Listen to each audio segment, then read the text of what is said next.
This video has every French idea, principle, and fundamental that you need to understand how French fully operates as a language. After watching this video, you'll have a good basis of French and understand how to utilize its grammar properly. In essence, this video is a long compilation of all of my previous videos that explain every French grammatical concept individually, so that way you don't have to search for each one on its own. Everything that you need in French is in this video.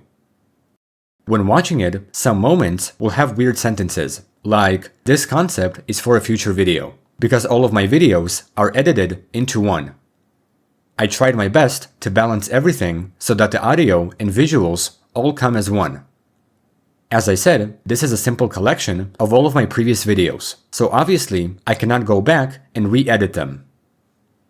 In the description, you will also find many links to many of the French concepts. I left them for you to extend your knowledge of French. If you're curious about French, or if you think that I explained something poorly, you can check them out. Those links will take you to separate sites where you will find more explanations of French concepts. I'm not saying that my source is the best, because all I did was take out all of the unnecessary fat, providing you with a virtual audio and visual dictionary of French grammar. Use it as you wish. You can change the speed, adjust the sound, check this video in one day or many days, and simply find the time that fits you. Even if you already know French or have an average level, you can now know what you need to enhance. With this video, you can teach yourself, build sentences, practice speaking French, understand the nuances of the language, and revisit it as many times as you want. If you think that I made any mistakes or missed any other crucial concepts, you can correct me or add your own input in the comments. Still, I did make some typos when explaining, such as saying one word, but on the screen you'll see a different word. At the bottom of the description, you'll see the timestamps for all typos, so in case you see one, you can know what was the actual word. I also have timestamps for every concept, so that way you don't have to waste time looking for the concept you need. Just click on the time and you will be taken to that concept. Anyhow, enjoy. Number 1. French is a Romance language which is Latin-based, and it matters because about 40% of English vocabulary comes from French, while the grammar structure is more different. Number 2.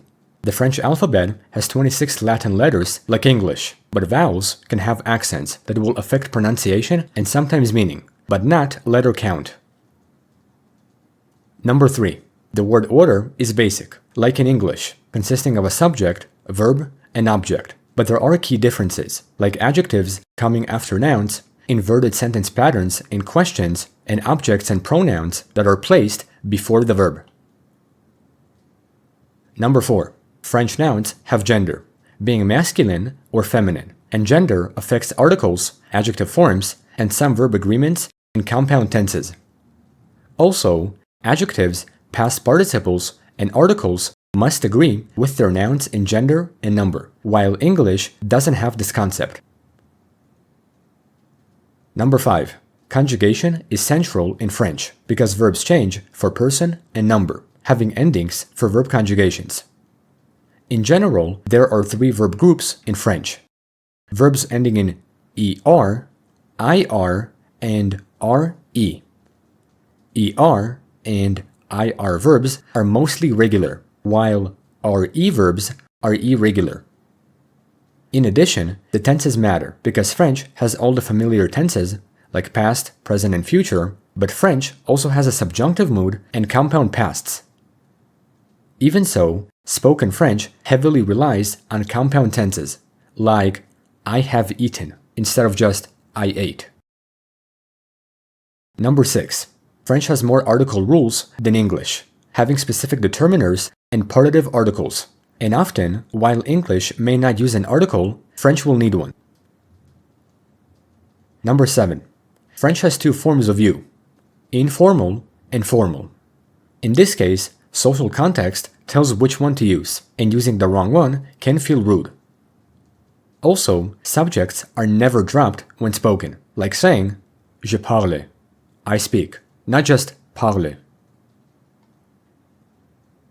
Number 8. French has a lot of variations in its past tense. While this may be a confusing element in the language, it is helpful to understand the conceptual system. French doesn't just have the past tense like English, saying I ate or I was eating. Instead, it has multiple ways to talk about the past, and each one carries a nuance about how the speaker views an action, whether it's completed, ongoing, habitual, or literary. While such concepts need to be explained in detail in future videos, I will just mention them here so you know what to expect.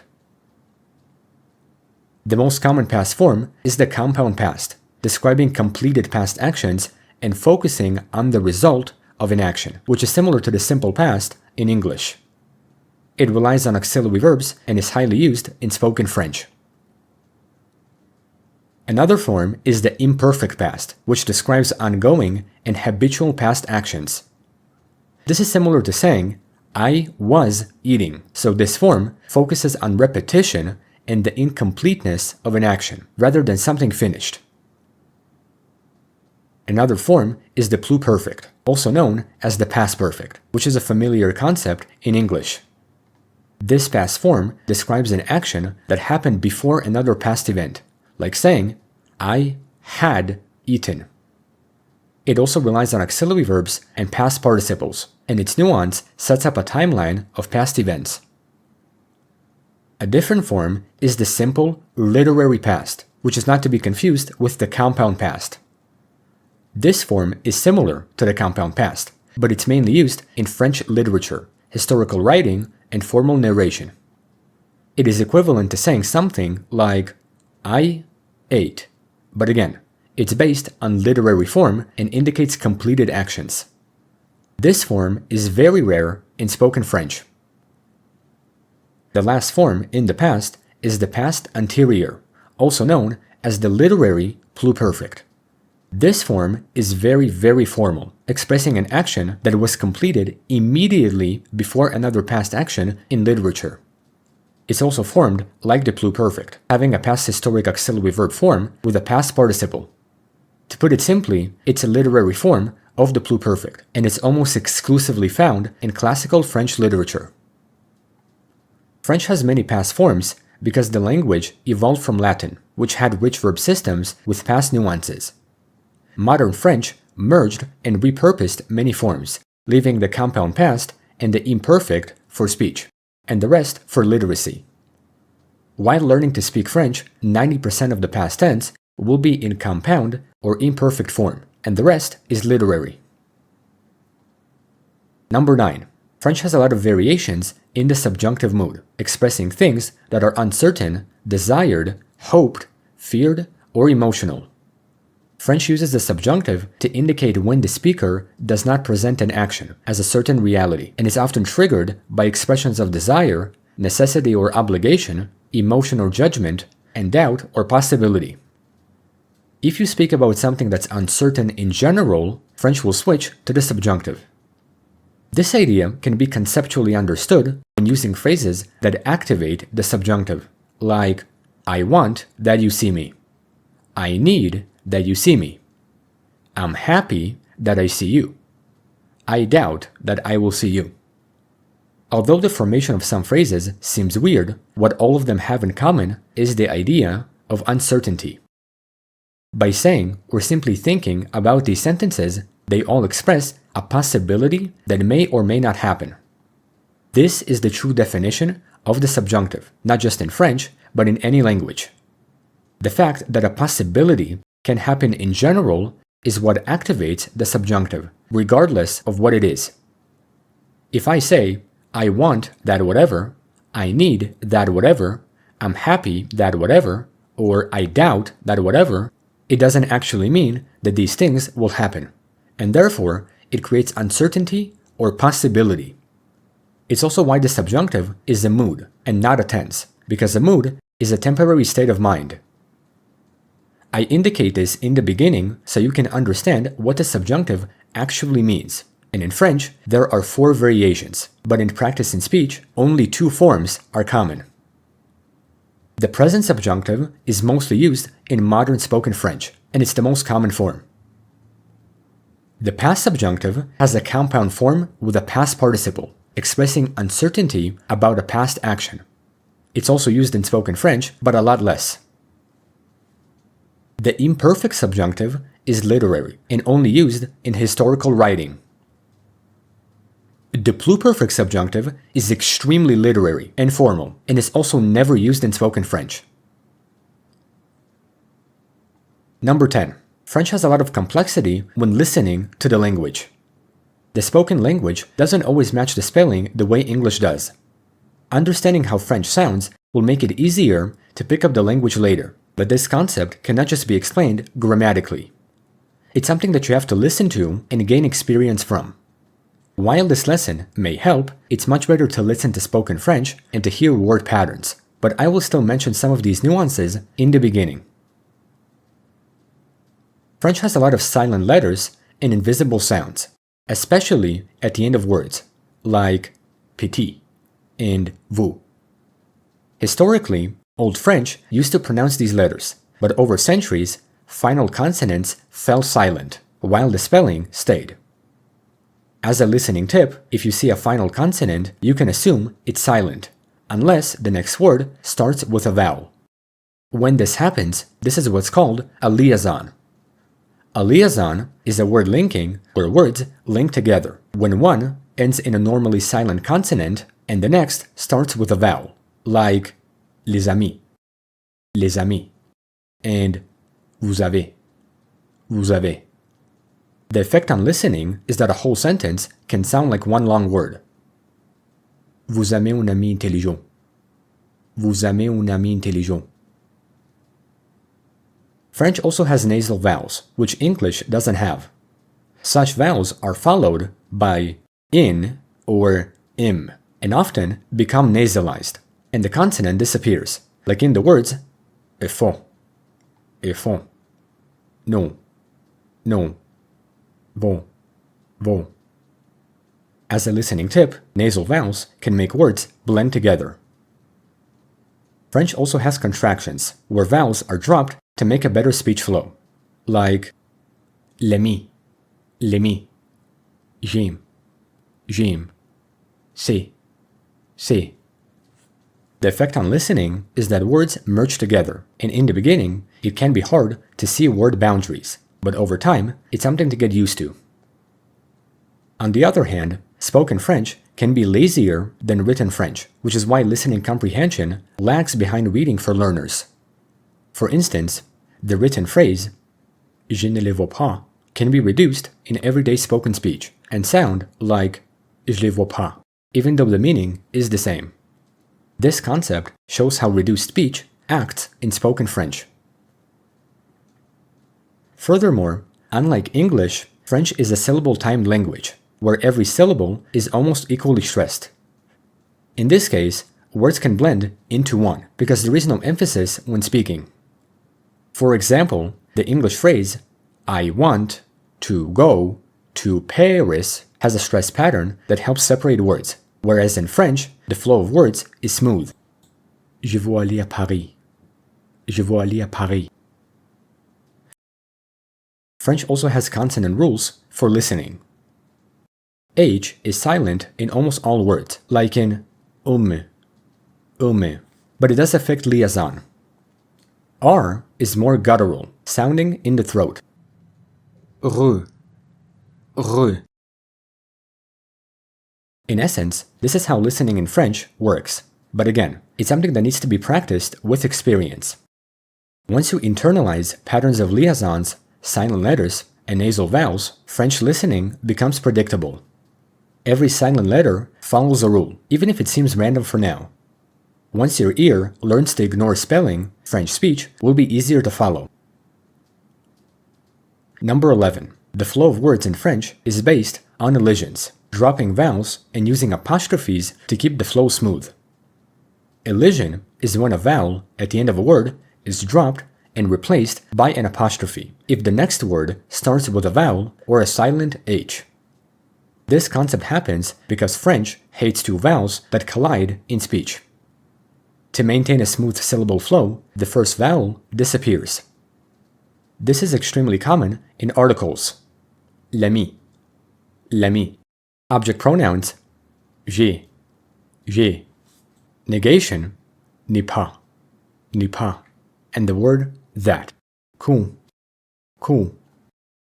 So, elision only happens before a vowel sound, or a silent H, and never before a consonant. Moreover, some French word combinations automatically contract, often with prepositions and articles, like en plus a definite article. En plus les is o. En plus les, plural, is o. The same can happen with des plus a definite article. Des plus les is du. Des plus les, plural, is des.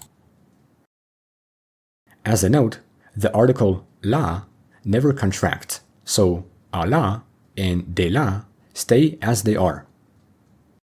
Because French is syllable timed, such rules make writing match the way people actually speak, prevent weird vowel collisions, and help create liaisons naturally.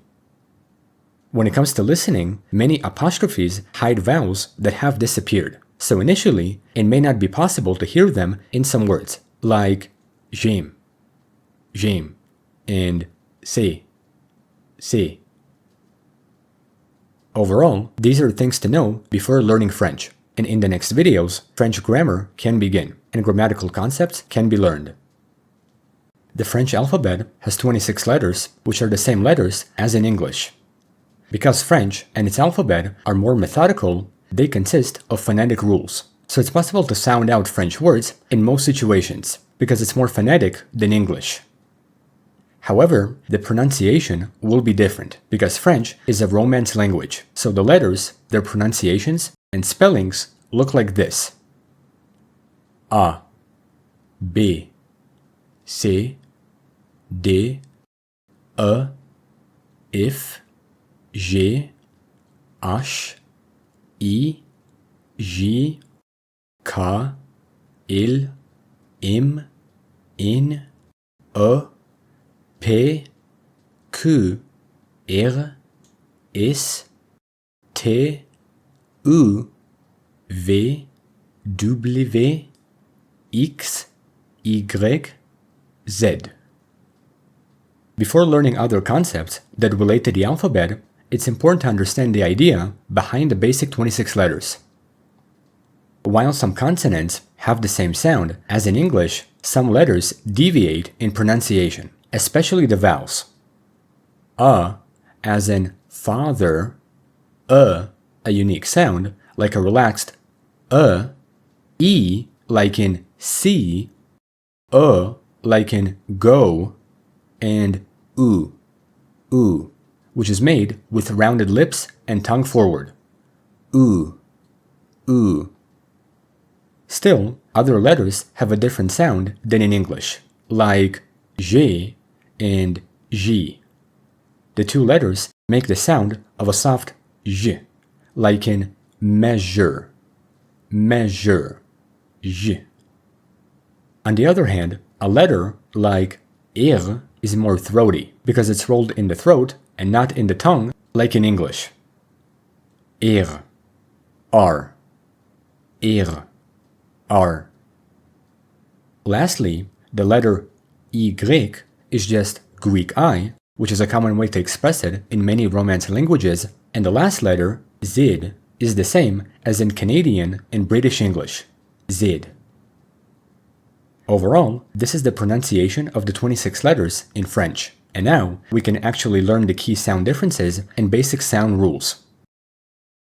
French pronunciation differs from English mainly because of nasal vowels, silent letters, and accents. Nasal vowels let air escape through your nose while speaking, and is something I showed in the previous video and will explain more later. Silent letters are made from final consonants, specifically is, t, d, p, and x. Accents change the vowel sound or meaning, and I will explain them in a moment. The point of learning these concepts is to understand how French sounds in speech. and while mentioning them here is necessary, it's better to listen to French daily and hear how native speakers say such sounds. This is done to understand the phonetics of French.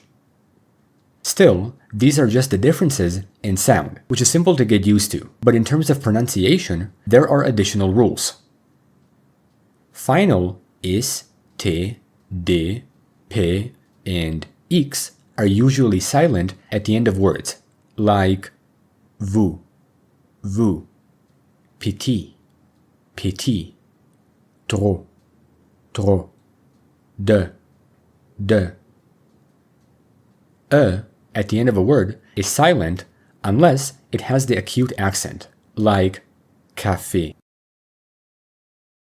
H is never pronounced, but it can allow a liaison, which I explained in the previous video and will explain more later. So, these are basic pronunciation rules in French, but now we need to analyze the accents. In French, there are 5 types of accent marks. Let's begin with the acute accent. The acute accent is only placed on the letter E, and the effect makes E sound like E, as in café. This accent never appears on any other vowel, so if you see E, you will know it's pronounced like E. Examples are café, éléphant. Another accent is the grave accent, which can be placed on A, E, and U. When placed on E, the effect opens the sound to E, like in bed. But when placed on A or U, there is no change in pronunciation, and only the meaning changes. Examples are père, très, ou. Another accent is the circumflex accent, which can be placed on all vowels. The effect it has is that it indicates an older letter, usually is, that was dropped in history. Sometimes the accent slightly lengthens the vowel, making the change in pronunciation subtle and often regional. Examples are forêt, hôpital, île. As a note, the circumflex accent can also be used to distinguish homophones, like do versus do, of the. Another accent is the cd, which is only placed on c. The effect changes the hard k sound on the letter c into a soft is before the vowels a, or u. Essentially, without the cd, the letter c before a, or u would be hard, like in car. So, this accent is needed to change the hardness into softness on c when it precedes such vowels. Examples are garçon, façade, leçon.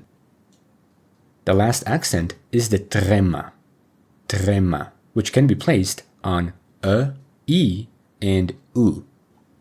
Its effect means that the vowel must be pronounced separately from the one before it, considering that vowels with this accent will be placed next to another vowel.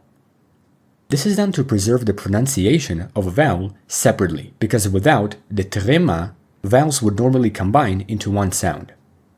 Examples are Noël, naïve, ambigu. So, this is how accents work in French. And now, we can finish learning French sounds and pronunciation with additional useful concepts. Previously, I mentioned the liaison, and a liaison happens when a normally silent final consonant is pronounced because the next word begins with a vowel or mute ash.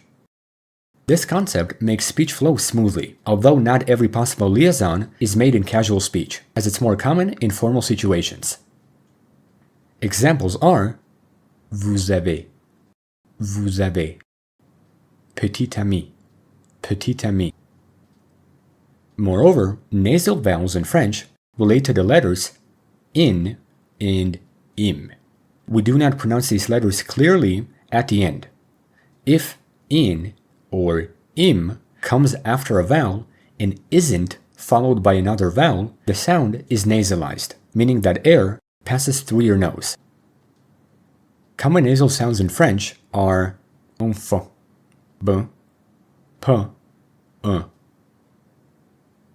Furthermore, French has the two ashes, mute ash and aspirated ash. A mute ash acts like the word starts with a vowel, allowing for a liaison and elision. An example is l'homme, which is made from l'homme. The aspirated ash does the opposite. It blocks a liaison and elision, even though the letter is still silent, like in le haricot. French also has elisions, which use apostrophes to omit a sound when speaking. Elisions happen when short words that end in a vowel drop it before another vowel or mute ash, thus being replaced with an apostrophe. Examples are j'aime, l'ami, c'est. Finally, French has digraphs, which are combinations of vowels that become one sound. Common French digraphs are mais, peine, oh, chou, fou, moi, and peur, oeuf. As you can see, a plus e make e, and e plus e also make e. A plus u or e plus a plus u make o. E plus u make u. E plus e make wa, and e plus u or e plus u make e. Overall, this is how the alphabet, its sounds, and its rules work in French. And at the end of the day, the best way to understand them is to listen to spoken French, because this way, comprehending how the language truly sounds will simplify and accelerate your learning. Identifying a noun's gender in French can be tricky, but some patterns can be used. Every noun in French is either masculine or feminine, and articles, both definite and indefinite, can be used to identify the gender of a noun. In general, French has the articles le, the masculine, la, the feminine, a or an masculine, and une, a or an feminine. The first pair are definite articles, while the rest are indefinite. Unlike English, there is no neuter gender in French, like it, so every noun is either masculine or feminine, with corresponding articles. The best way to identify a gender's noun is by looking at the article that goes with it, like le livre, au livre, la table, une table. However, other patterns can be used, although it's not guaranteed all the time. As a general guideline, French masculine nouns typically end in consonants or certain suffixes, while feminine nouns typically end in e. Again, this is a general pattern, so many exceptions exist. Common masculine endings are age, le fromage, mon, le gouvernement, isme, le tourisme, oire, le miroir, et with an acute accent, le café, le bateau, and oui, le fille. Common feminine endings are sion, la nation, sion, la télévision, té, la liberté, it, la bicyclette, i, le parti, ur, la culture, and ons, la chance, la danse. In special cases, nouns for people and animals often change gender depending on sex, like un ami, un ami, un ami, un ami, un chat, un chat. On the other hand, some nouns are the same for both genders, but the article shows the difference, like le dentiste, la dentiste. Still, there are tricky exceptions, like le problème. The noun is masculine despite ending in e. Another noun is la plage, and it's feminine, even though it ends in ash. A different noun is le silence. The word is masculine, although it ends in ons. For this reason, it's best to learn a noun's gender with its corresponding article, which has more variations than English. While le and la are common, French also has the article le with an apostrophe. This formation of an article is made using elision before a vowel or a silent h, regardless of gender, like lume, lume. Additionally, a definite article can be plural for both genders, which is les, les livres, les livres, les tables, les tables. Regarding indefinite articles, they refer to something nonspecific, with un and une being the common ones. However, French has an article for the word some, which is des, being plural for both genders. Des livres, des livres, des tables, des tables. Moreover, French has partitive articles, which are used with uncountable nouns, meaning things that you cannot count individually, like water, bread, sugar, etc. Such articles are du, masculine, like du pain, de la, feminine, like de la soupe, de l, before a vowel or silent h, like de l'eau, and de, plural countable things, like des pommes. As a note, when using partitive articles in negative statements, all become de, like je ne veux pas de café. So, this is how articles and gendered nouns generally work in French, but other concepts should be known. For example, French has special contraction rules when le or les follow certain prepositions, thereby contracting them. A plus le is ou cinéma. A plus les is us enfants. De plus le is du livre. De plus les is des amis. However, the articles la and le will never contract, so phrases like à la maison and de l'école will keep the articles separate from the prepositions. Furthermore, French can sometimes drop an article with professions and nationalities. Although it mainly requires articles with nouns, there are exceptions which differ from English, like je suis médecin, I am a doctor, no e. At the same time, French often uses the definite articles le, la, les with abstract concepts, where English drops articles, like saying j'aime la musique, I like music, no the. La liberté est importante. Freedom is important, no the. Overall, this is how these concepts work in French. French is generally a subject-verb-object language, like English, but it has a stricter word order, and some elements, like adjectives, pronouns, and negatives, behave differently.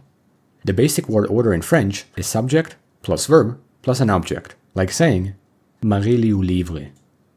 While there will be phrases with verb conjugations, such concepts will be explained in future videos, but for now, we can just show them here. Because French word order is more rigid, the order of some words is different than English, like the placement of adjectives. The big difference is that adjectives usually follow nouns, like saying au livre intéressant, une maison rouge. However, some short adjectives go before nouns, and is often remembered by the acronym BANGS: beauty, age, number, goodness, and size. Whenever you find adjectives that fall in this acronym, they will be short, placed before nouns, like une petite maison, un bon ami, un bon ami. When it comes to negation, this concept needs a separate video, but here I will simply show how word order works in it. French negatives wrap around the verb, using the expression ne pas, where the action is placed between the words. This concept can be compared to an affirmative phrase, like je parle. To make it negative, the word order will put the conjugated verb between ne pas, thus being wrapped around the words. Je ne parle pas. As a note, spoken French often drops ne, je parle pas. This is common in speech, but informal. Moreover, French pronouns come before verbs, and not after, which is different in English, like saying je le vois. This concept can be tricky with multiple pronouns, and also requires a separate video, but the general rule is a subject, then pronouns, then the verb, then the object. Furthermore, there are three main ways to ask questions in French. 1. By intonation, which is casual in spoken French. Asking a question using this method will not change the word order, so only a rise in your voice is needed, like saying, tu viens? 2. It's possible to use the phrase est-ce que, which is a formal and common way to ask questions. Est-ce que is special in French because it's similar to the English auxiliary verbs do or be at the start of a question. The expression literally means, is it that, functioning as a grammatically empty phrase that introduces a question, and it is informal when spoken, and slightly more formal in written communication. So, we can say, est-ce que tu viens? The last way that we can use to ask questions is inversion, which is formal and used more in written French. This method simply swaps the subject and verb, making an inversion, like saying, viens-tu?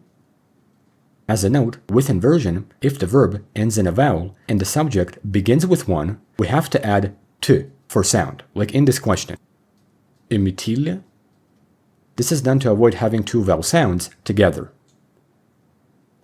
On the other hand, word order can change depending on whether an object is direct with no preposition or indirect with a, de. If both objects are nouns, they can come after the verb. Je vois Marie. Je vois Marie. J'ai parlé à Marie. J'ai parlé à Marie. Visually, the word order matches that in English, but when both object nouns become pronouns, they will be placed before the verb. Je la vois. Je la vois. Je lui parle. Je lui parle. In relative clauses, sentences often connect with qui, que, ou, dont, etc. And these words act as a glue, like who, that, which in English. This is frequent in phrases like c'est l'homme qui parle, c'est l'homme qui parle, le livre que je lis, le livre que je lis. At last, French also has inversion tricks, where the language may shift things for emphasis, like saying moi, je suis fatigué. Moi, je suis fatigué. C'est Marie qui parle. C'est Marie qui parle. This is called the cleft sentence structure, and it's very common in spoken French. Overall, this is how sentence structure and word order fully work in French. French has many fundamentals that are simple to comprehend once the alphabet is well known. Basic words and phrases in French include question words, personal pronouns, days of the week, months, time words, greetings and farewells, and numbers. Question words in French are known as interrogative words, and they ask questions that cannot be answered with a simple yes or no. They're useful for specifying the context of a sentence and indicating how the receiver of the question should respond. What can be expressed in multiple ways, depending on context. Quoi? Informal. Que? Formal. and qu'est-ce que and qu'est-ce qui for fixed expressions. Who is qui? When is quand? Where is où? Why is pourquoi? How is comment? And how much or how many is combien? At the same time, we can ask the question which in French is followed by a noun and functions as an interrogative adjective, meaning it must agree in gender and number with the noun. Quelle is masculine singular, quelle is feminine singular, quelle is masculine plural, and quelle is feminine plural. All are pronounced the same, and so their gender tells them apart. Then, French has personal pronouns, which are replacements for proper names of people. J'ai, tu, il, elle, on, nous, vous, il, il. While these pronouns may be simple, they don't translate directly to English.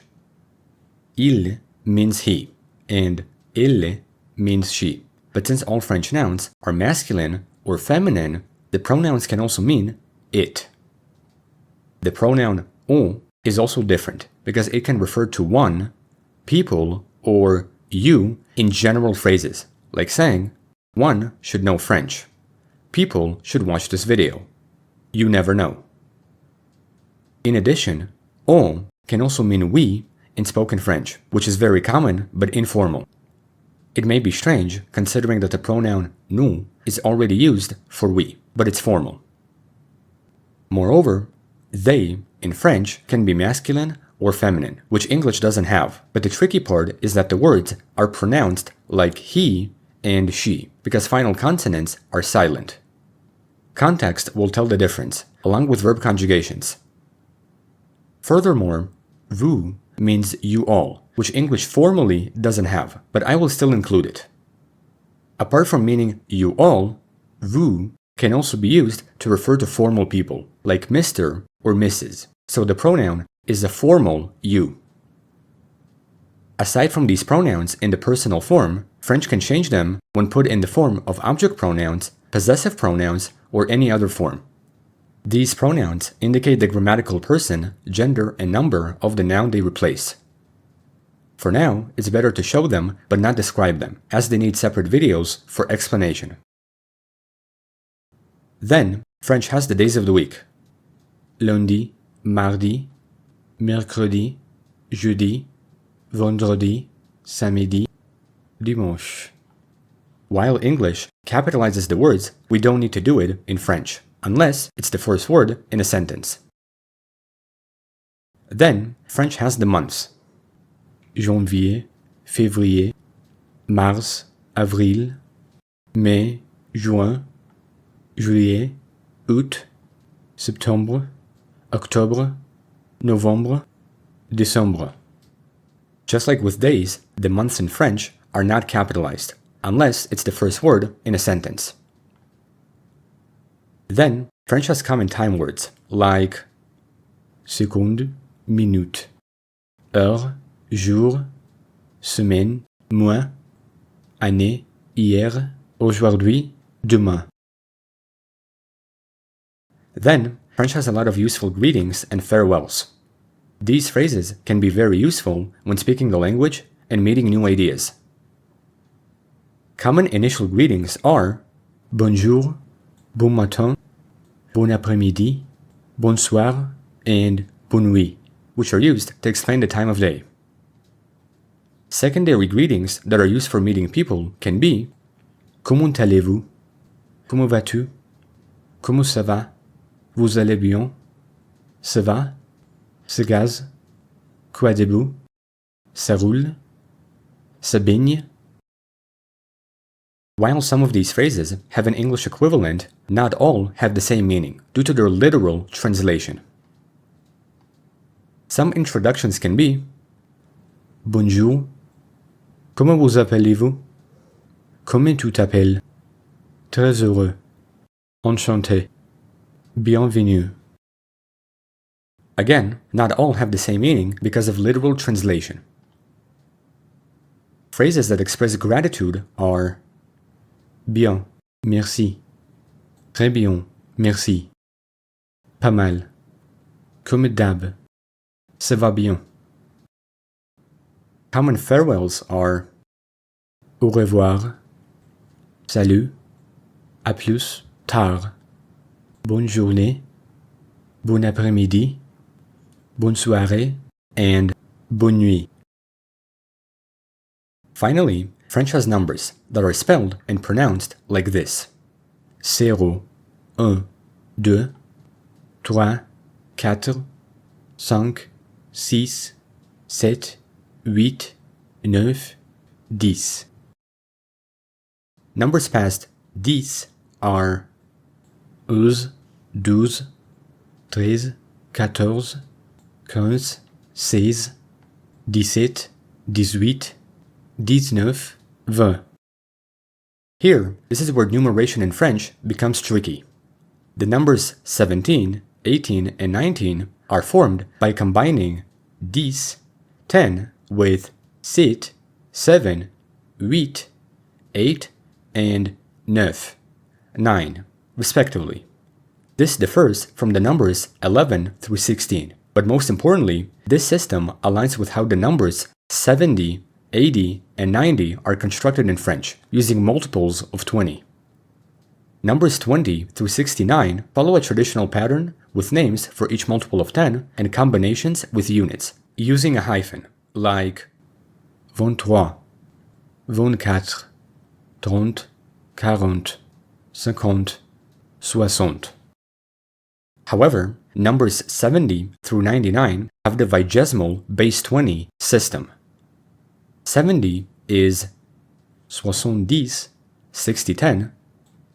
80 is 80, 4 20s, and 90 is 90, 4 20s, 10. French retains a vigesimal base 20 counting system for these numbers because of historical influence from the Celtic languages spoken in Gaul before the Roman conquest.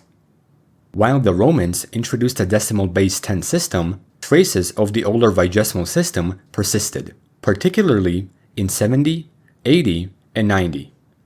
It's believed that the Celts counted using both fingers and toes, leading to the adoption of base 20 in their counting system. Still, it's not exactly known why these terms appeared at the time, because the French Academy rejected the words septante, octante, and nonante, which had been dominant. Nonetheless, these words can be used in Belgium or Switzerland, but in France, the vigesimal system is used. So, numbers 70 through 79 are 70, 60, 10, 71, 60, 11, 72, 60, 12, and so on. As a note, we have to add I between the 10 and the unit when using 1, like 21, 31, and all the way to 71. Numbers 80 through 89 are 80, 4 20s, 81, 4 20s and 1, 82, 4 20s and 2, and so on. These numbers can be tricky because I is not needed, and also because is dropped. 80 is 4 20s, as in 4 times 20, but 81 is 421, as in 4 times 20 plus 1, and so on. Numbers 90 through 99 are 90, 4 20s plus 10, 91, 4 20s plus 11, 92, 4 20s plus 12, and so on. Numbers 100 and higher are spelled and pronounced like this: 100, 1000, million, milliard. When adding numbers to these numbers, like 200, hyphens will no longer be needed. At last, French has ordinal numbers that are spelled and pronounced like this: premier, deuxième, troisième, quatrième, cinquième, sixième, septième, huitième, neuvième, and dixième. Such numbers are formed by adding ième to the corresponding cardinal number, but the main exception is first, which is premier, masculine, or première, feminine. In French, ordinal numbers also have gender, but only the first two. Première, première. Second, seconde. The rest of the ordinal numbers, third and above, are invariable in their base form, but they will take gendered articles or other determiners to agree with the noun they modify. Listing numbers past dixième is too excessive, as they will also get ième with little spelling changes. Overall, these are basic words, phrases, and fundamentals in French. Verb conjugation in French is the modification of a verb's form that expresses facts, repeated actions, and a list of actions. The present tense is one of the easiest tenses in French because it has a simple conjugation pattern with no progressive tenses. To conjugate verbs in the present, we have to understand how to identify French verbs, such as who is doing the action and when the action happens. For now, we'll focus on the conjugation of regular verbs in the present. Although French has irregular verbs too, those will be shown separately in the next video. So, regular French verbs always have an infinitive form that falls into three categories. Et, which are the most common, like parler, to speak, ir verbs like finir, to finish, and re verbs like attendre, to wait. These words are infinitives, the basic form of verbs without conjugation in any tense.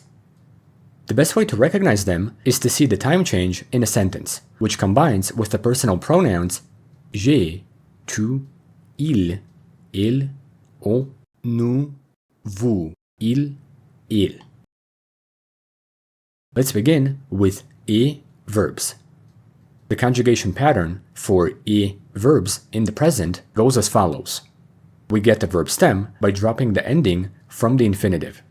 Then, we add the endings to the stem that correspond to the category of the verb. Since we're beginning with et verbs, let's use the verb parler, to speak. To conjugate parler in the present, we drop the endings, get the verb stems, and then add the endings that match the category. For j'ai, add et. For tu, add et. For il, on, add et. For nous, add on. For vous, add et. For il, add et. J'ai parlé. Tu parles. Il, on parle. Nous parlons. Vous parlez. Il parle. These are the endings for regular et verbs in the present in French. And as a note, because final consonants are silent, some conjugations have the same pronunciation, but different endings when written, like je parle, tu parles, il, on parle, and il parle. Let's move on to ir verbs, like finir, to finish.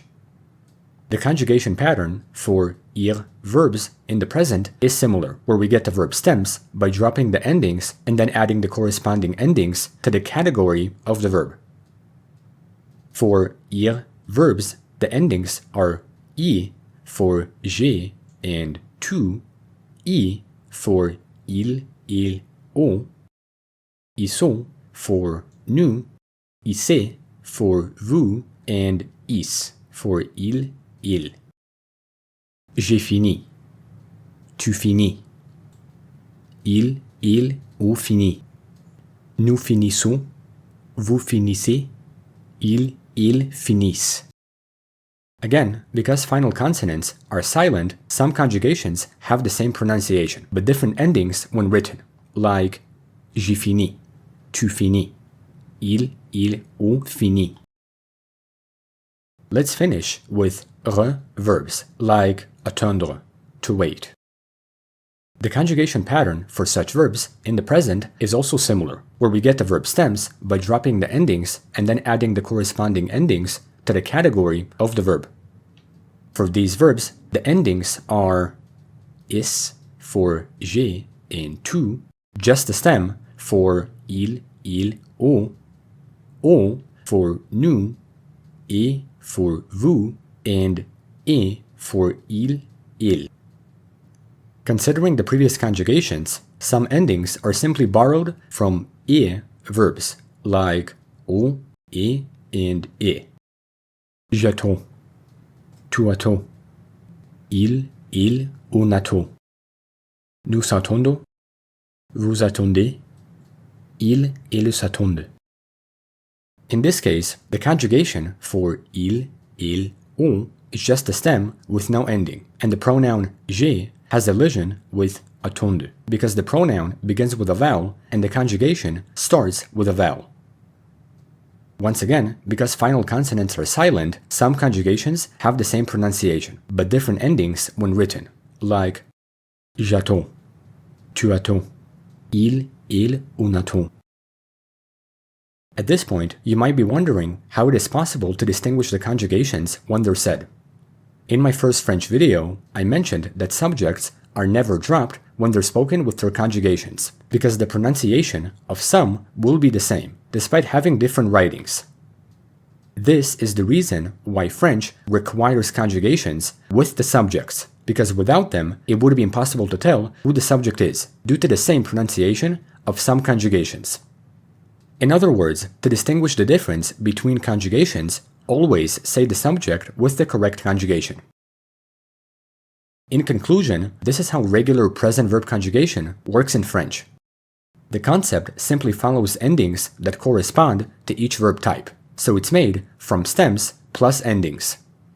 Once you memorize these patterns, you can conjugate many regular verbs correctly and speak French using short, simple everyday phrases like tu parles anglais, il aime le chocolat, nous chantons ensemble, j'ai fini mes devoirs, vous choisissez au film, les enfants grandissent vite, j'entends mon ami, ils vont se voiture, nous perdons le match.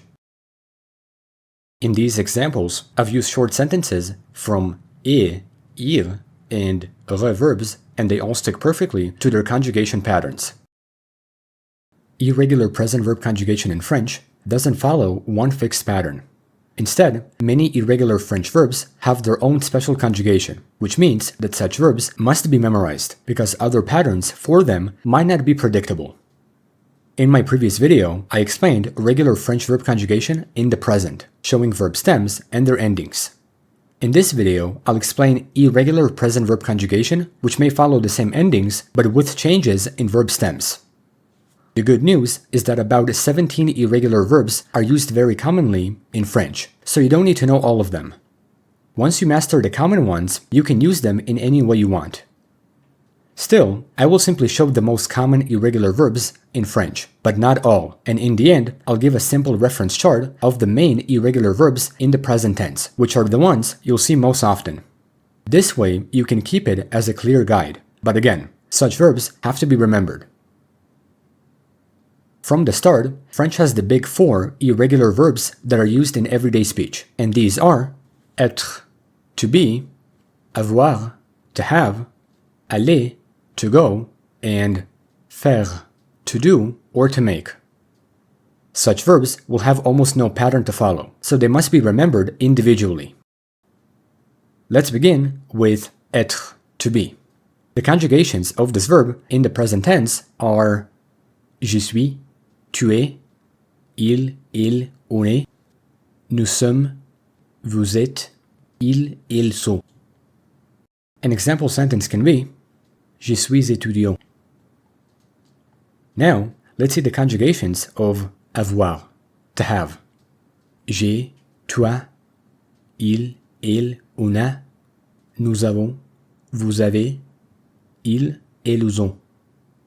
In this case, elision occurs with j'ai and et due to the vowel sounds. An example can be Nous avons un chien. Now, let's see.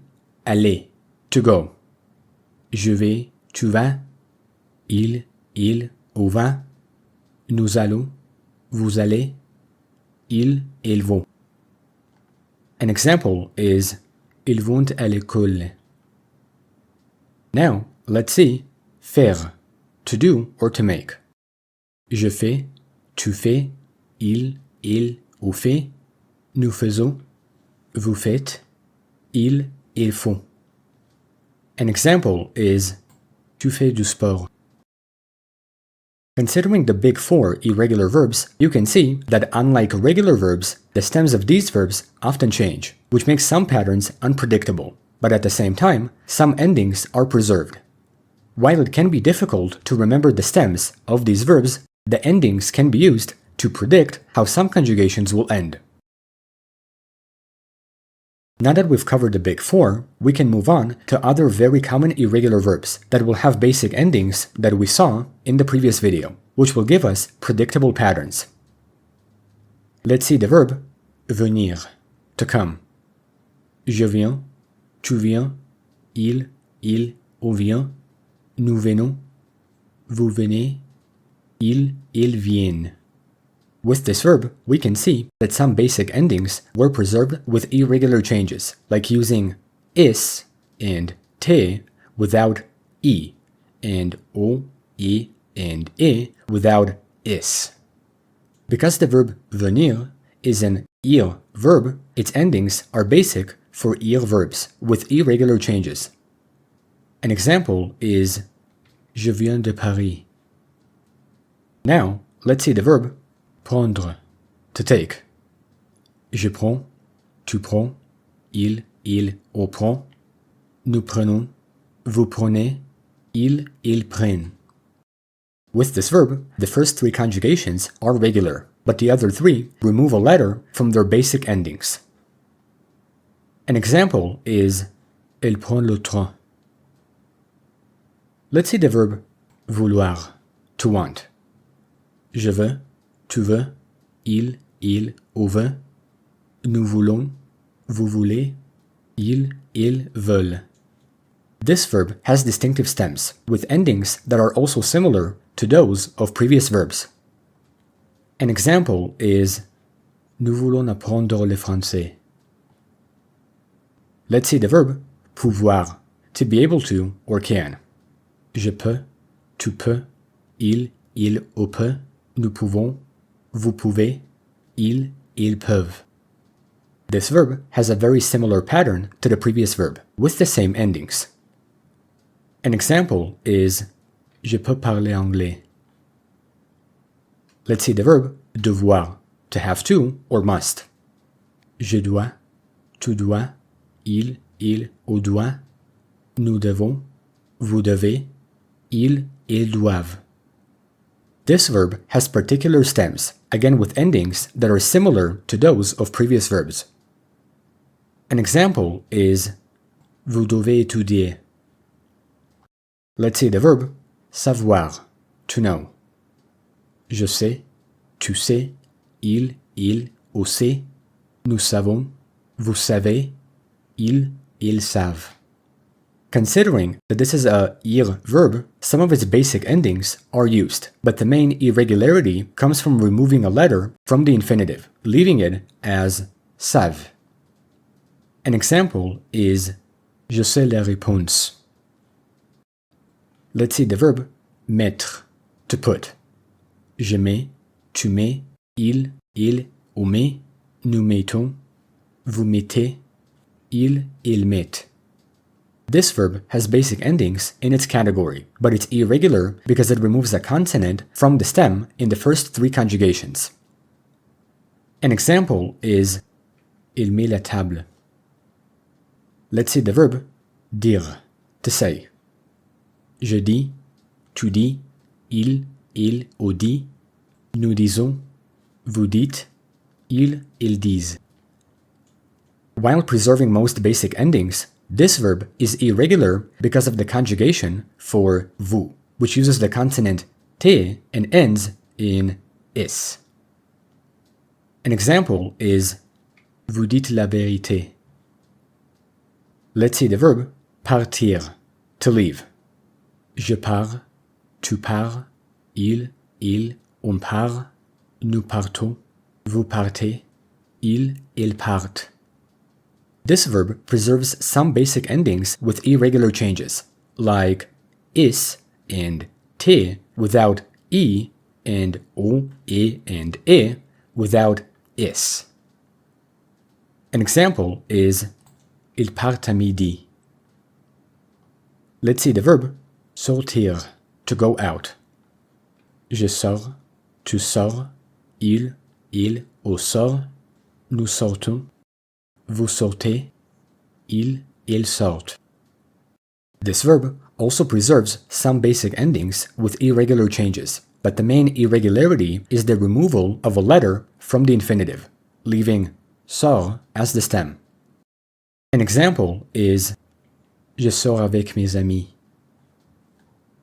Let's see the verb boire, to drink. Je bois, tu bois, il, on boit, nous buvons, vous buvez, ils boivent. This verb also preserves basic endings from previous verbs while changing the stems in some conjugations. An example is tu bois de l'eau. Let's see the verb lire, to read. Je lis, tu lis, il, on lit, nous lisons, vous lisez, ils lisent. This verb also preserves basic endings from previous verbs while having an additional letter in the stems of some conjugations. An example is il lit au journal. Let's finish with écrire, to write. Tu écris, il, on écrit, nous écrivons, vous écrivez, ils écrivent. This verb also preserves basic endings from previous verbs, while having an additional letter in the stems of some conjugations. Moreover, elision occurs with j'ai and écrit due to the vowel sounds. An example is nous écrivons une lettre. Overall, this is how irregular verbs work in the present tense in French. These are the most common irregular verbs that are used in everyday speech, so it's not necessary to learn all irregular verbs in French. This chart has all of the verbs that I showed, so you can study it and keep it as a guide and remember the conjugations of common irregular verbs. The next big step is to read small French texts to see the verbs in context and build your own simple sentences, because this way your fluency in French will be faster and better. Negation in French is the concept that changes the meaning of a phrase to show an absence, contradiction, or denial. Negation nullifies words and sentences and shows they're false by adding a negative. In French, the standard way to make a verb negative is by placing ne before a conjugated verb and pas after it. Ne, pas. We can have an affirmative statement, je parle français, and make it negative by adding ne, pas around the verb. Je ne parle pas français. In everyday spoken French, people often drop ne, especially in informal speech, like saying je ne sais pas, je sais pas. Both mean I don't know, but the second is common in conversation. So, this is the most common way to make negatives in French, but instead of using pas, we can use other variations of negation that have other words depending on the meaning. We can use ne jamais, never. Je ne mange jamais de viande. I never eat meat. In addition, we can use ne plus, no longer or not anymore. Il ne travaille plus ici. He doesn't work here anymore. We can also say ne, rien, nothing. Je ne comprends rien. I understand nothing. At the same time, we can use ne personne, no one or nobody. Il ne connaît personne. She knows nobody. At last, we can use ne, aucun, un. No or not any. Il n'a aucune idée. He has no idea. All of these words are common negative expressions that we can use when speaking French. Moreover, when it comes to verbs in compound tenses, ne will go before the auxiliary verb and the second part will go after, like saying, J'ai vu Marie. I saw Marie. Je n'ai pas vu Marie. I didn't see Mary. Notice that ne contracts to ne before a vowel sound. As a note, it's pretty common to use two words of negation to make a double negative, and it does not make a sentence positive.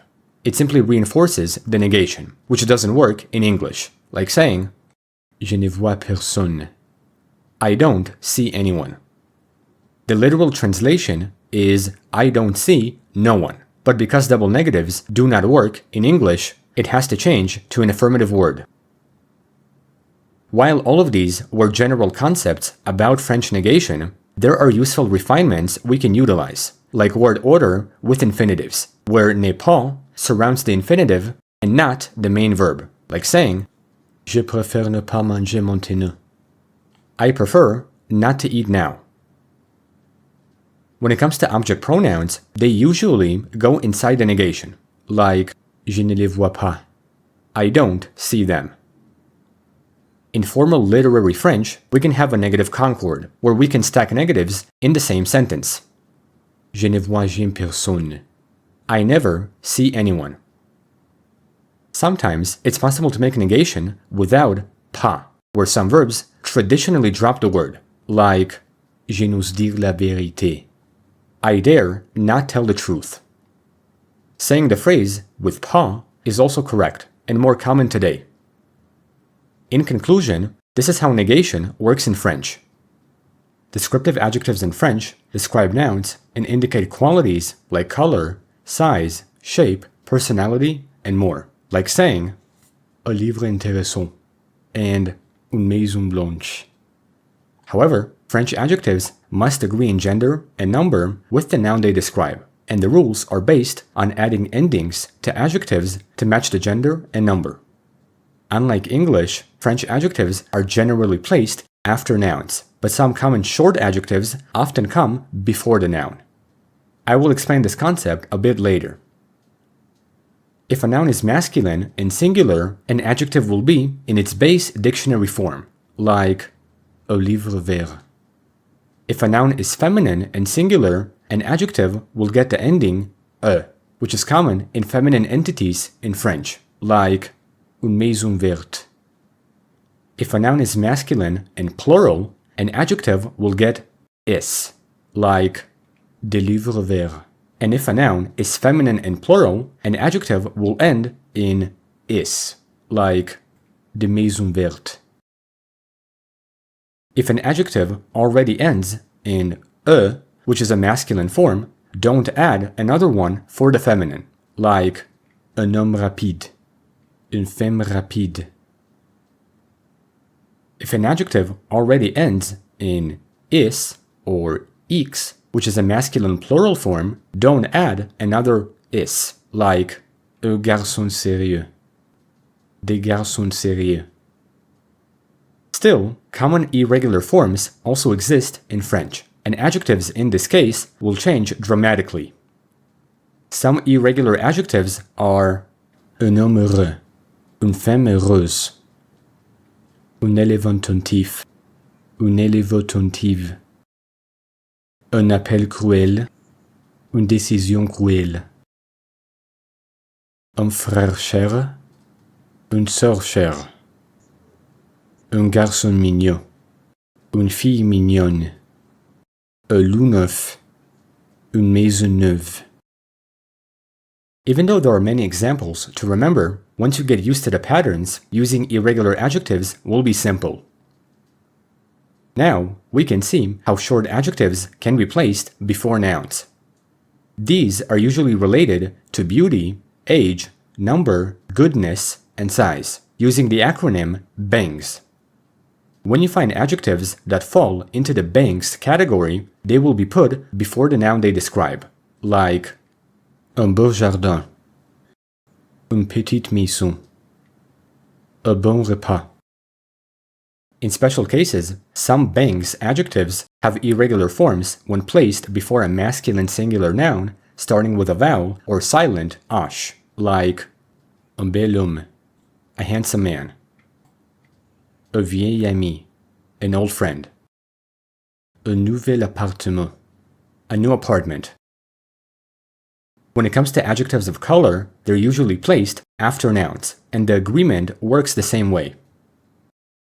Un chapeau rouge, des chapeaux rouges, une jupe blanche, des jupes blanches. However, some color adjectives are invariable, like orange and marron, un pull marron, des pulls marrons. When combining colors, both adjectives remain invariable. Une chemise bleu clair, a light blue shirt. De chaussures rouge foncé, dark red shoes. Moreover, some adjectives change meaning depending on whether they are before or after the noun, like ancien. If ancien is placed before a noun, it may mean former, but if it's after, it means old or aged. The same can be said about cher. When placed before, it means dear, but if after, it means expensive. The adjective pauvre is similar. When placed before, it means unfortunate, but when placed after, it means poor.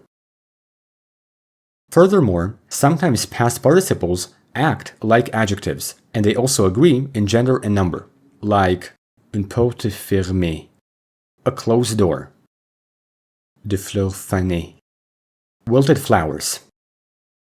However, as part of compound tenses, agreement rules follow a different logic, like past participle agreement, but that's a topic for a future video.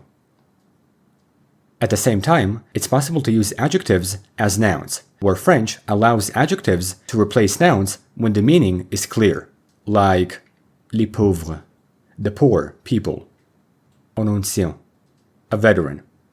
Here, adjectives act like nouns, and they still reflect gender and number. Similarly, we can make adverbs from adjectives by adding -me most of the time, which is a general pattern, because such words are not exactly adjectives anymore, but closely related, like lentement, slow, slowly, heureusement, happy, happily, doucement, soft, softly. Some irregular ones are bon, bien, good, well, mauvais, mal, bad, badly, or bad.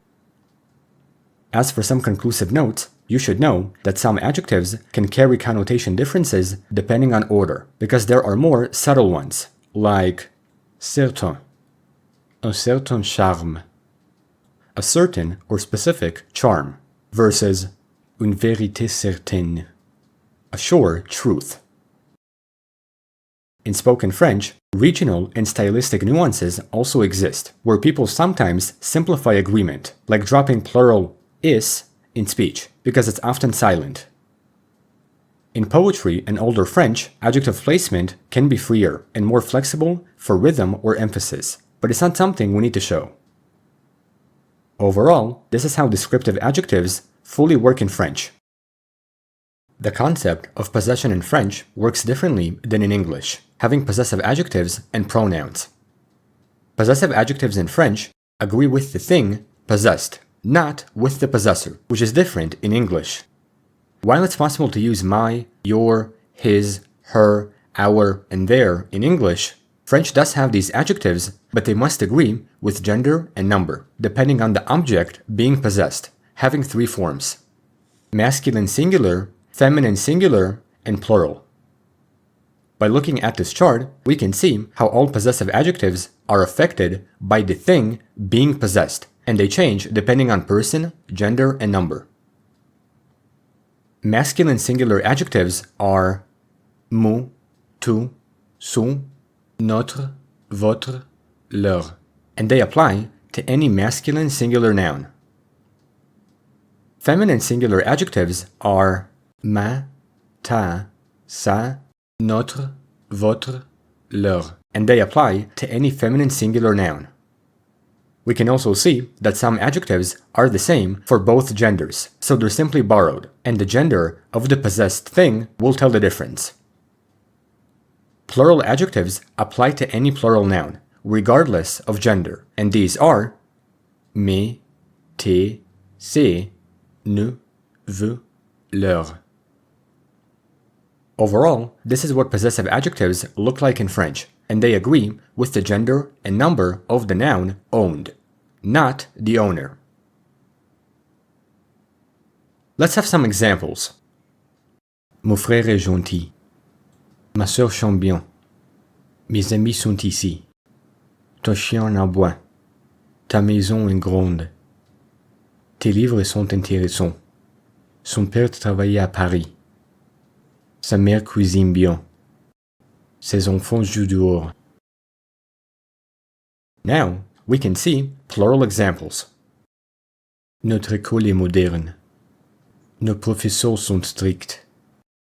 Votre idée est brillante. Vos projets avancent vite. Leur voiture est bleue. Leurs maisons sont grandes. As a note, there is an exception with feminine nouns that start with a vowel or silent sh. When using such feminine nouns, French switches to masculine singular adjectives so that two vowel sounds won't collide, like mon ami, ton ami, son ami, my, your, his or her female friend. Technically, feminine singular adjectives should be used, but French uses the masculine ones to avoid having two vowel sounds. Now, let's see possessive pronouns in French, which replace nouns with possessive adjectives like saying mine instead of my book. In English, possessive pronouns are mine, yours, his, hers, ours, and theirs. But French possessive pronouns have subtleties that are completely different from English, and it's important to know them before I present the pronouns. 1. French possessive pronouns are always preceded by a definite article, like le, la, les. 2. Such pronouns also agree with the thing possessed, and not the owner. And 3. Some pronouns will have the same form as adjectives, and to distinguish the difference, French adds circumflex accents on certain vowels, specifically in notre and votre. Now that I've covered these ideas, let's see the pronouns. We can see how all possessive pronouns are affected by the thing being possessed, and they change depending on person, gender, and number. Masculine singular pronouns are le mien, le tien, le sien, le nôtre, le vôtre, le leur. All of these are masculine because of the masculine definite article that goes before them. Feminine singular pronouns are la mienne, la tienne, la sienne, la nôtre, la vôtre, la leur. They're all feminine because of the feminine definite article that precedes them. Masculine plural pronouns are les miens, les tiens, les siens, les nôtres, les vôtres, les leurs. They're all masculine and plural because of the article and the letter is that's added to every word. As a note, it's important to tell the difference in pronunciation between the masculine singular and the masculine plural. While they may sound the same when said, their difference is in the pronunciation of their articles. Le is pronounced with a more rounded sound, while les is pronounced more basically. Le mien, les miens, le mien, les miens. That's how we can tell the quantity they refer to. At last, feminine plural pronouns are les miennes, les tiennes, les siennes, les nôtres, les vôtres, les leurs. And in this case, the pronunciation of the plural articles will likewise tell the difference from the feminine singular pronouns. La mienne, les miennes, la mienne, les miennes. Additionally, the pronouns for the masculine plural and feminine plural are the same, so their difference in context will show, depending on the gender of the thing being owned.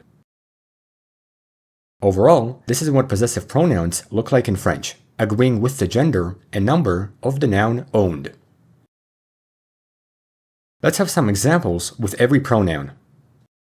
Ce livre est le mien. Cette maison est la mienne. Ses amis sont les miens. Ces photos sont les miennes. Le chien est le tien. La voiture est la tienne. Les stylos sont les tiens. Les robes sont les tiennes. Le sac est le sien. La clé est la sienne. Les cousins sont les siens. Les sœurs sont les siennes. Le problème est le nôtre. La victoire est la nôtre. Les infos sont les nôtres. Le choix est le vôtre. Les livres sont les vôtres. Le travail est le leur. La décision est la leur. Les idées sont les leurs. Before concluding the lesson, some refinements should be known about French possessives, like the ambiguity of son, sa, si. When using this adjective, it can mean his or her, depending on context, like elle aime son frère. She loves her brother, not his brother. At times, you might find special expressions with possessives, like body parts, where French prefers to use definite articles instead of possessives, like I wash my hands. Je me lave les mains. The phrase literally means I wash the hands, because the reflexive pronoun me already shows whose body it is, but reflexives are a topic for a future video.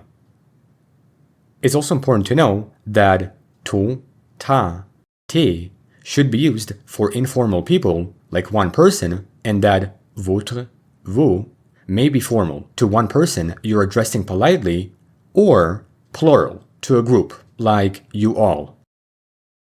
At last, it's possible to use possessive pronouns for emphatic purposes, like saying, c'est à moi, it's mine, c'est le mien, it's mine, but more specific. The same can be said about idiomatic uses, like faire de son mieux, to do one's best, perdre son temps, to waste one's time. All of these are stylistic and advanced uses of French possessives. Demonstrative adjectives in French are words that point out specific people or things.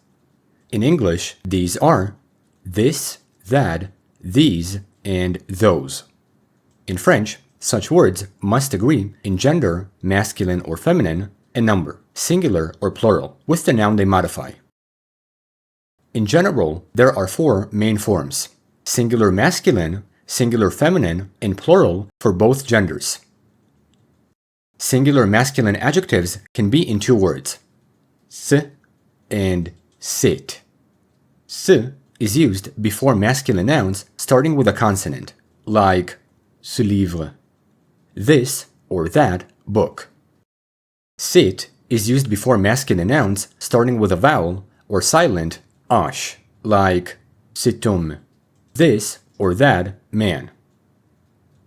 The singular feminine adjective is sit, and it's used before all feminine nouns, like cette maison, this or that house.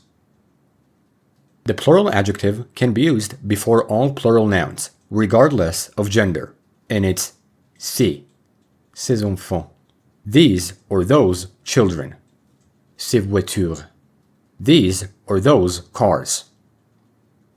By default, the adjectives can mean either this or that, and these or those. But to be more precise, French uses suffixes to distinguish this from that, like adding ci, which would mean this or these here. Ce livre-ci, this book here. Ces chaussures-ci, these shoes here. The other suffix is la, which would mean that or those there. Ce livre-là, that book there. Ces chaussures-là, those shoes there. Just like in English, the placement of demonstrative adjectives comes before the noun. Sometimes you may find common fixed expressions that use all adjectives, like ce matin, cet après-midi, cette année, c'est aussi. However, you should know the difference between adjectives and demonstrative pronouns, like c'est lui, celle, ce, celle, which replace the noun instead of modifying it. A demonstrative adjective can be cette voiture est rouge. This car is red. But a demonstrative pronoun is celle-ci est rouge. This one is red. Still, demonstratives can appear in time phrases, thereby making idiomatic time expressions, like ce soir, cet hiver, cette fois, ces derniers jours, ces temps-ci. At last, it's important to know the difference between c'est and ce sont. Do not confuse demonstrative adjectives with the pronoun sont, which is used in c'est and ce sont constructions. Ce livre est intéressant. Demonstrative adjective. This book is interesting. C'est intéressant. Demonstrative pronoun. That's interesting. Overall, this is how demonstrative adjectives work in French. Comparatives in French are used when you want to say something more, less, or as compared to something else. And just like in English, it's possible to use French comparatives with adjectives, adverbs, along with having irregular forms. When comparing adjectives, the pattern is quite similar to English, where more, less, or as is used with an adjective and the word than. In French, the pattern is plus, more, moins, less, and aussi, as, plus an adjective, plus que. But the biggest difference is that the adjective still agrees in gender and number with the noun it describes. While in English, er is added to short adjectives and long adjectives get the words more or less, the French concept simply uses the words with no additional letters. Some examples are Marie est plus intelligent que Paul. Son livre est moins intéressant que les films. Ta maison est aussi grande que la mienne. When comparing adverbs, the pattern is the same, but it may be different in English translations. Elle court plus vite que moi. Il travaille moins sérieusement que toi. Tu parles aussi bien que ton frère. When comparing nouns or quantities, the pattern will have new words, like plus de, que, more than, moins de, que, less than, autant de, que, as much or as many as. Some examples are J'ai plus de temps que toi. Elle a moins de devoirs que son frère. Nous avons autant de problèmes que vous.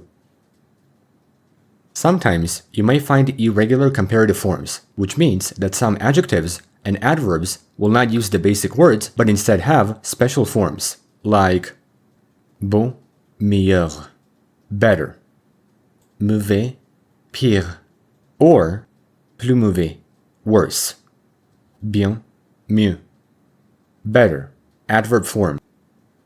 These words are also irregular in English. Ce gâteau est meilleur que l'autre. Le ton est pire que hier. Il parle français mieux que moi. Now, we can see superlatives in French, which express the most or the least of something.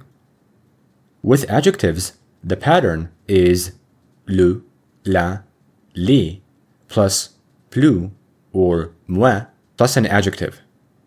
In general, the structure is equivalent to saying the most or the least plus an adjective in English, so the expressions are similar. Still, the articles and the adjective must agree with the noun. Some examples are C'est le plus grand immeuble de la ville. Elle est la moins intéressante de la classe. With adverbs, the pattern will be le plus or le moins plus an adverb, so there is no agreement because adverbs are invariable. Elle court le plus vite. Il travaille le moins sérieusement.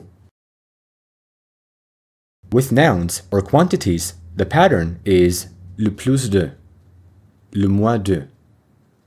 Some examples are j'ai le plus de toi aujourd'hui. Elle a le moins dormi. Superlatives also have irregular forms in the same words as in English. Bon, le meilleur, the best.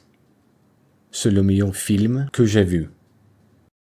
Mauvais, le pire, or le plus mauvais, the worst. C'est le pire jour de ma vie.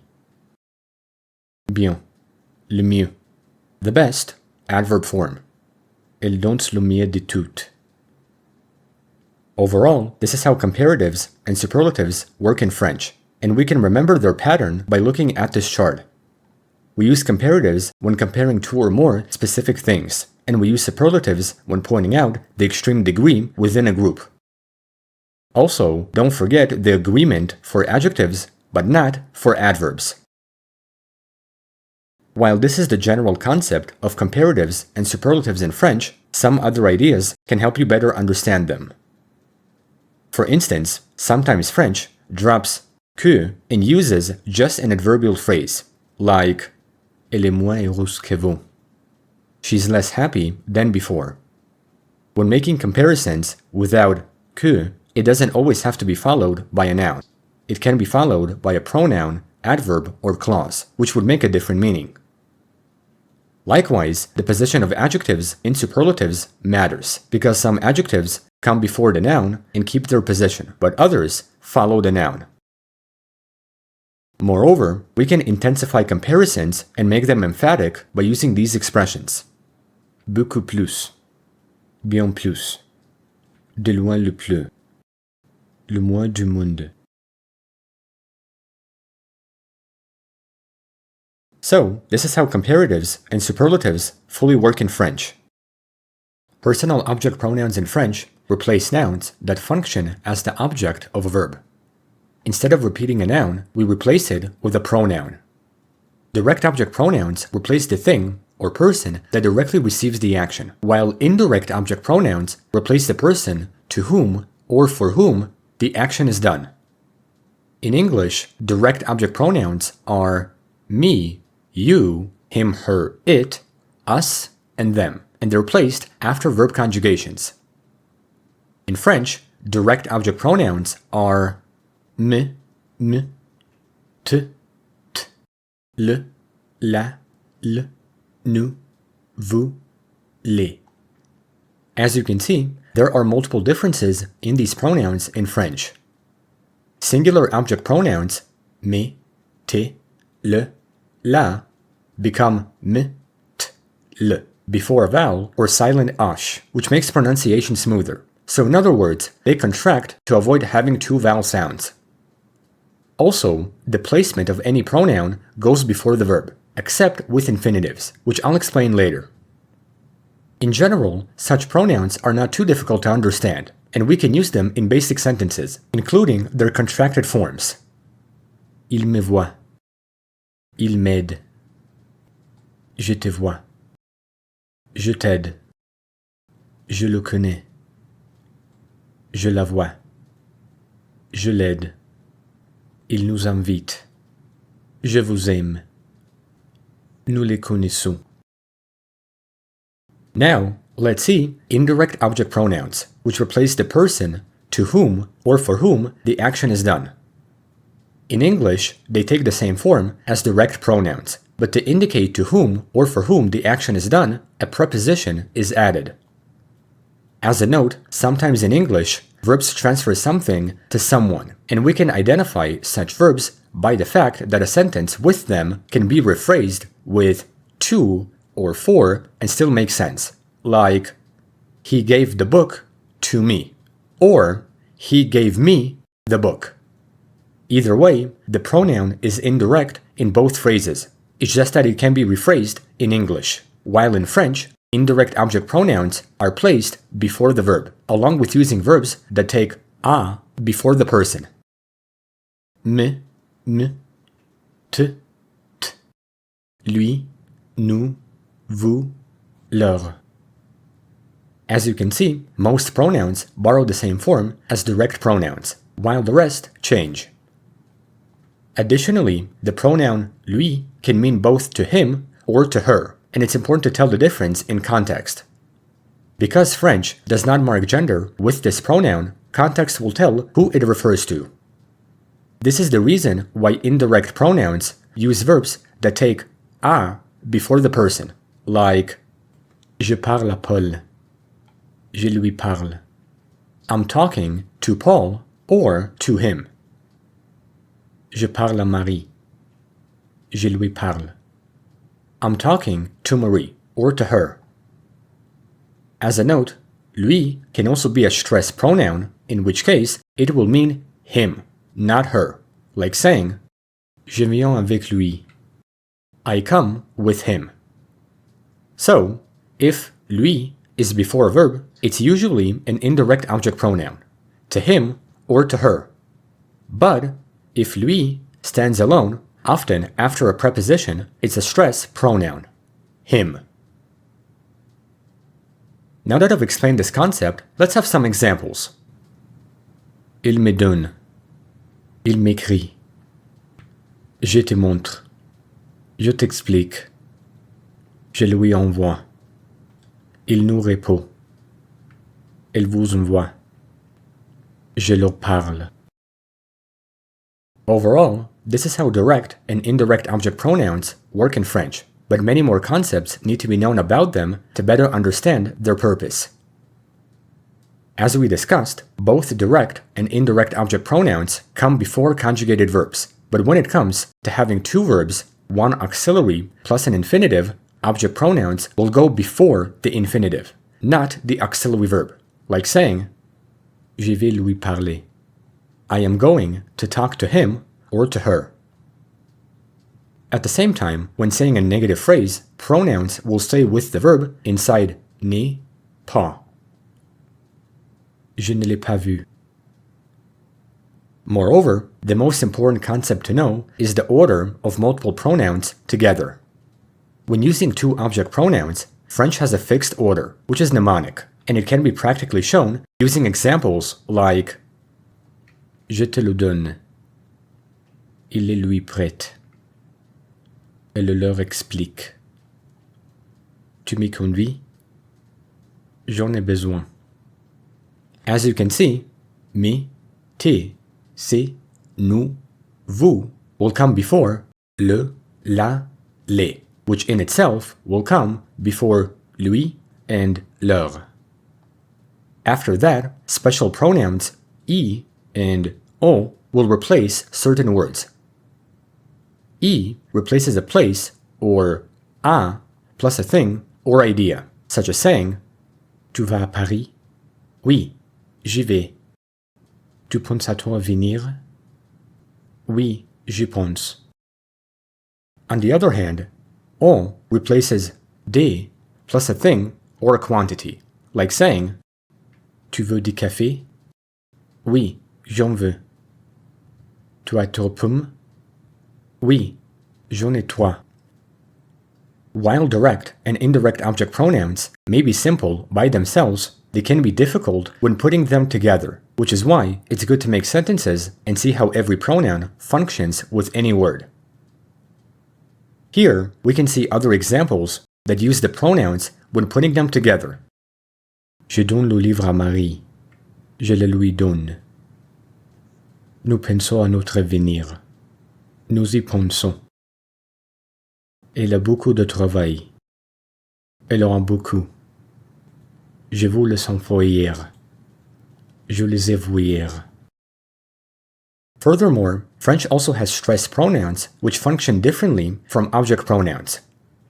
Such pronouns are disjunctive, meaning that they lack connection, and they are moi, toi, lui, elle, nous, vous, eux, elle. Some pronouns have borrowed forms, while others have changed, but it's significant to know that they are used for emphasis after prepositions and in short answers, like saying moi, je suis prêt. Avec moi. chez elle. Pour. Qui veut venir? Moi.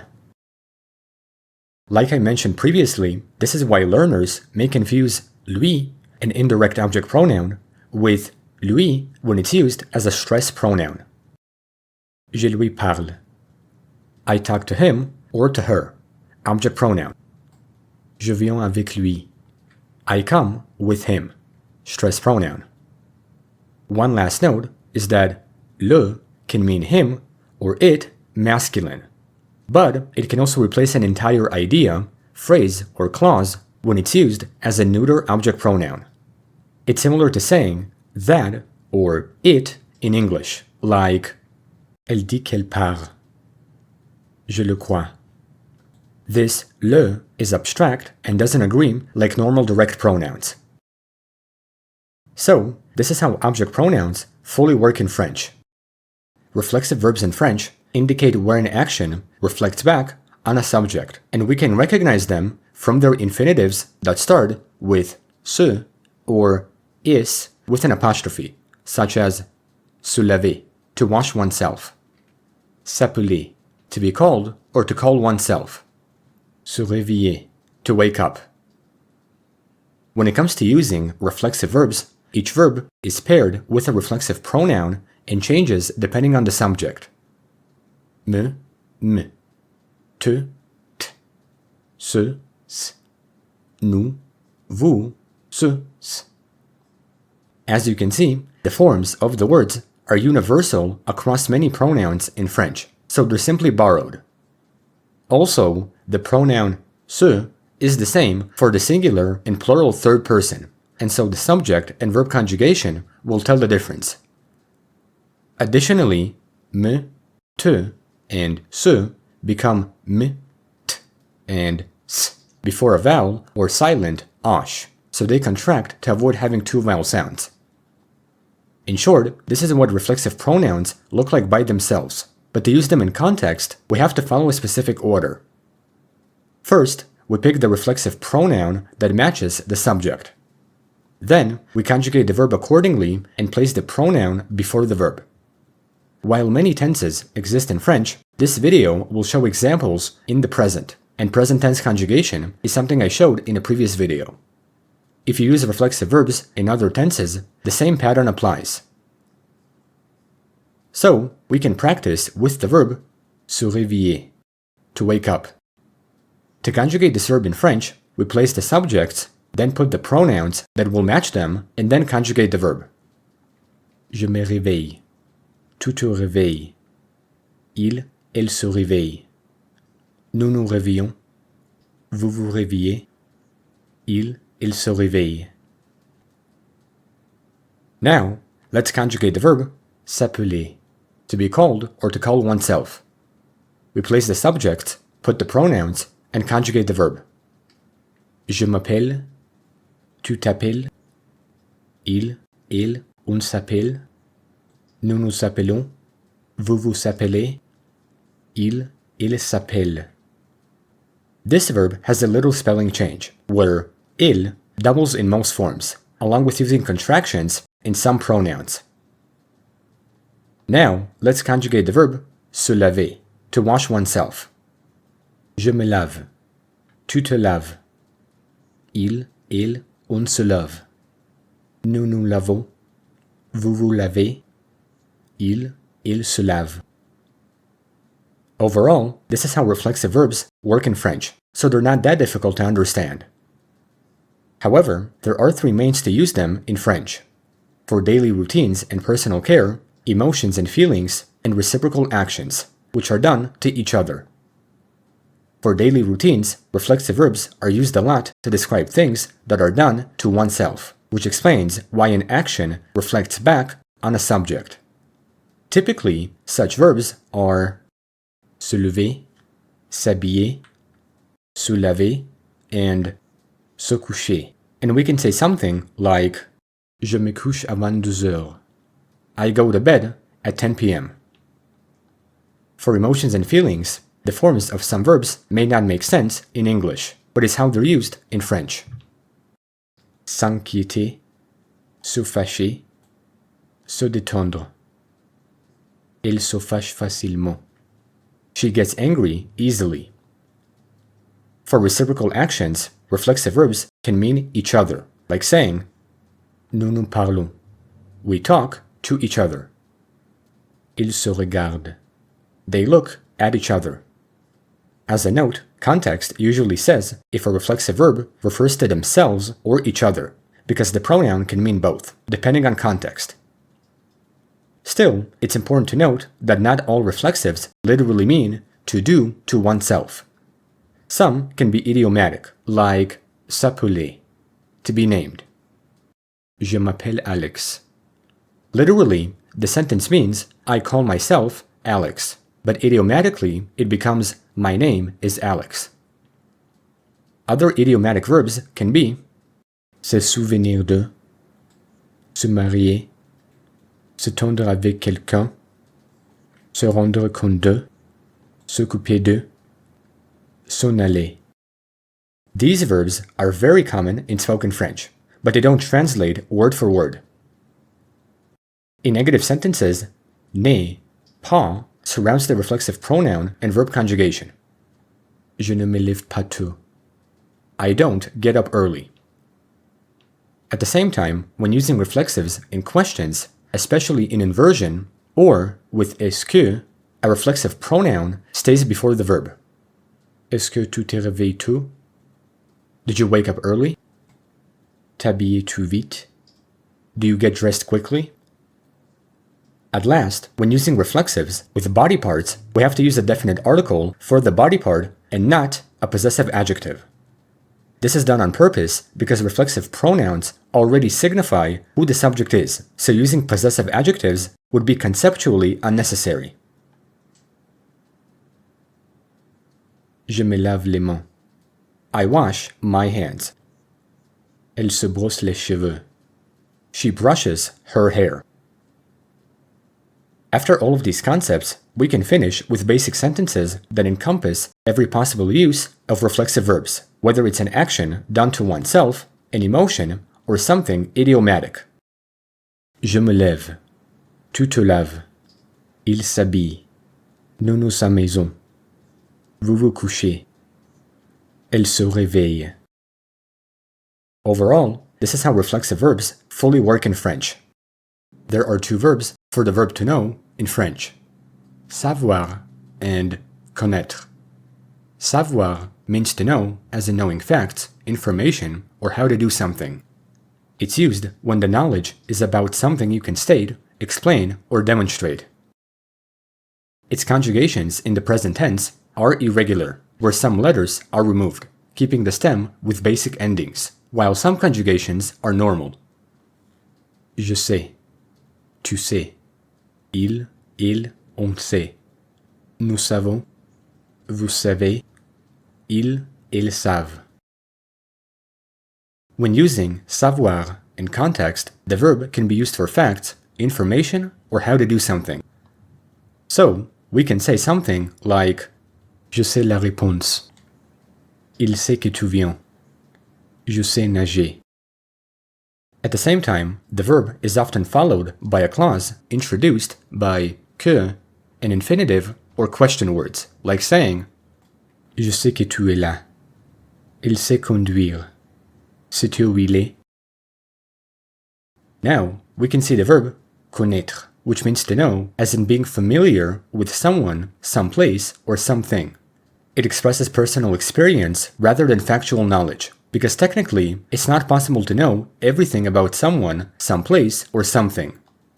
That's why French has two verbs. Its conjugations in the present tense are also irregular, because some don't fit the typical patterns for verbs in French, but some basic endings are preserved. Je connais, tu connais, il, on connaît, nous connaissons, vous connaissez, ils connaissent. When using the verb in context, it can be used for people, places, or general things, like works of art, literature, or any other idea that cannot be fully known. So, we can say something like Tu connais ce professeur? Nous connaissons Paris. Il connaît cette chanson. With this verb, 2 important points have to be made. 1. Connaître is always followed by a direct object, whether it's a noun or a pronoun. This means that you cannot use it before an infinitive or a que clause, so that's one way to distinguish it in context. 2. When used in the compound past, the verb can mean met, while savoir can mean found out or discovered, like saying, J'ai connu Paul en 2010. I met Paul in 2010.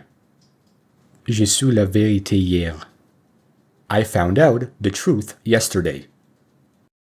Because this is new grammar, French past tenses will be explained in the next video, but some examples should be shown here so that you can fully understand the nature of the verbs.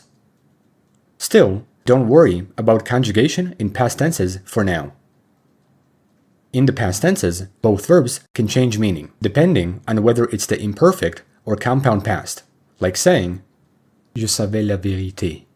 I knew the truth, which is an ongoing state of knowledge. J'ai su la vérité.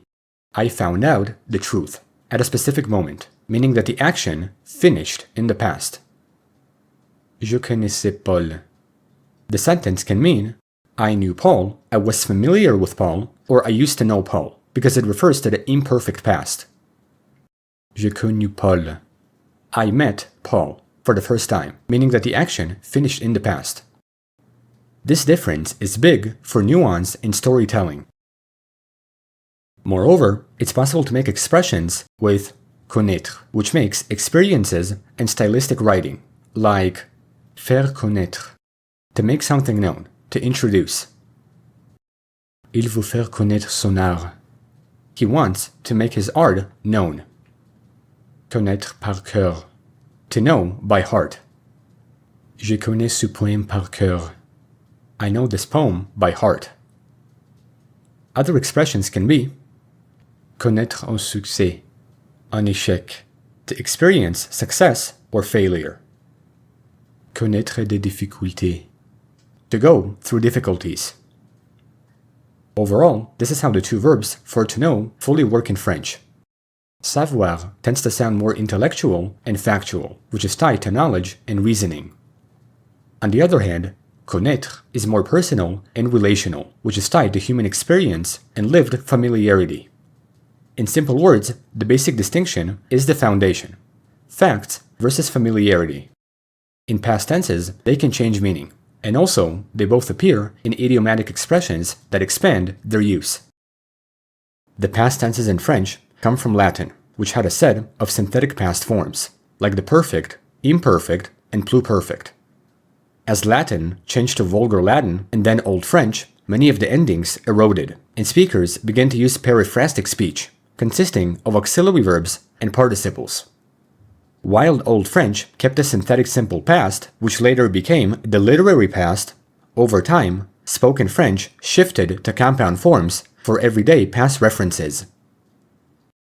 A different aspect that survived was the imperfect, which kept its role by showing habitual and ongoing past states, which is functionally distinct from a completed action. In one way, French also developed compound equivalents for anterior relationships and literary forms, like the past before another past.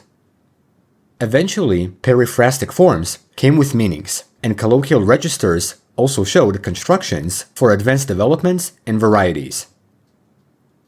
This short history lesson explains why French has multiple past tenses, and throughout these videos, we'll see each one and understand the individual function of the past.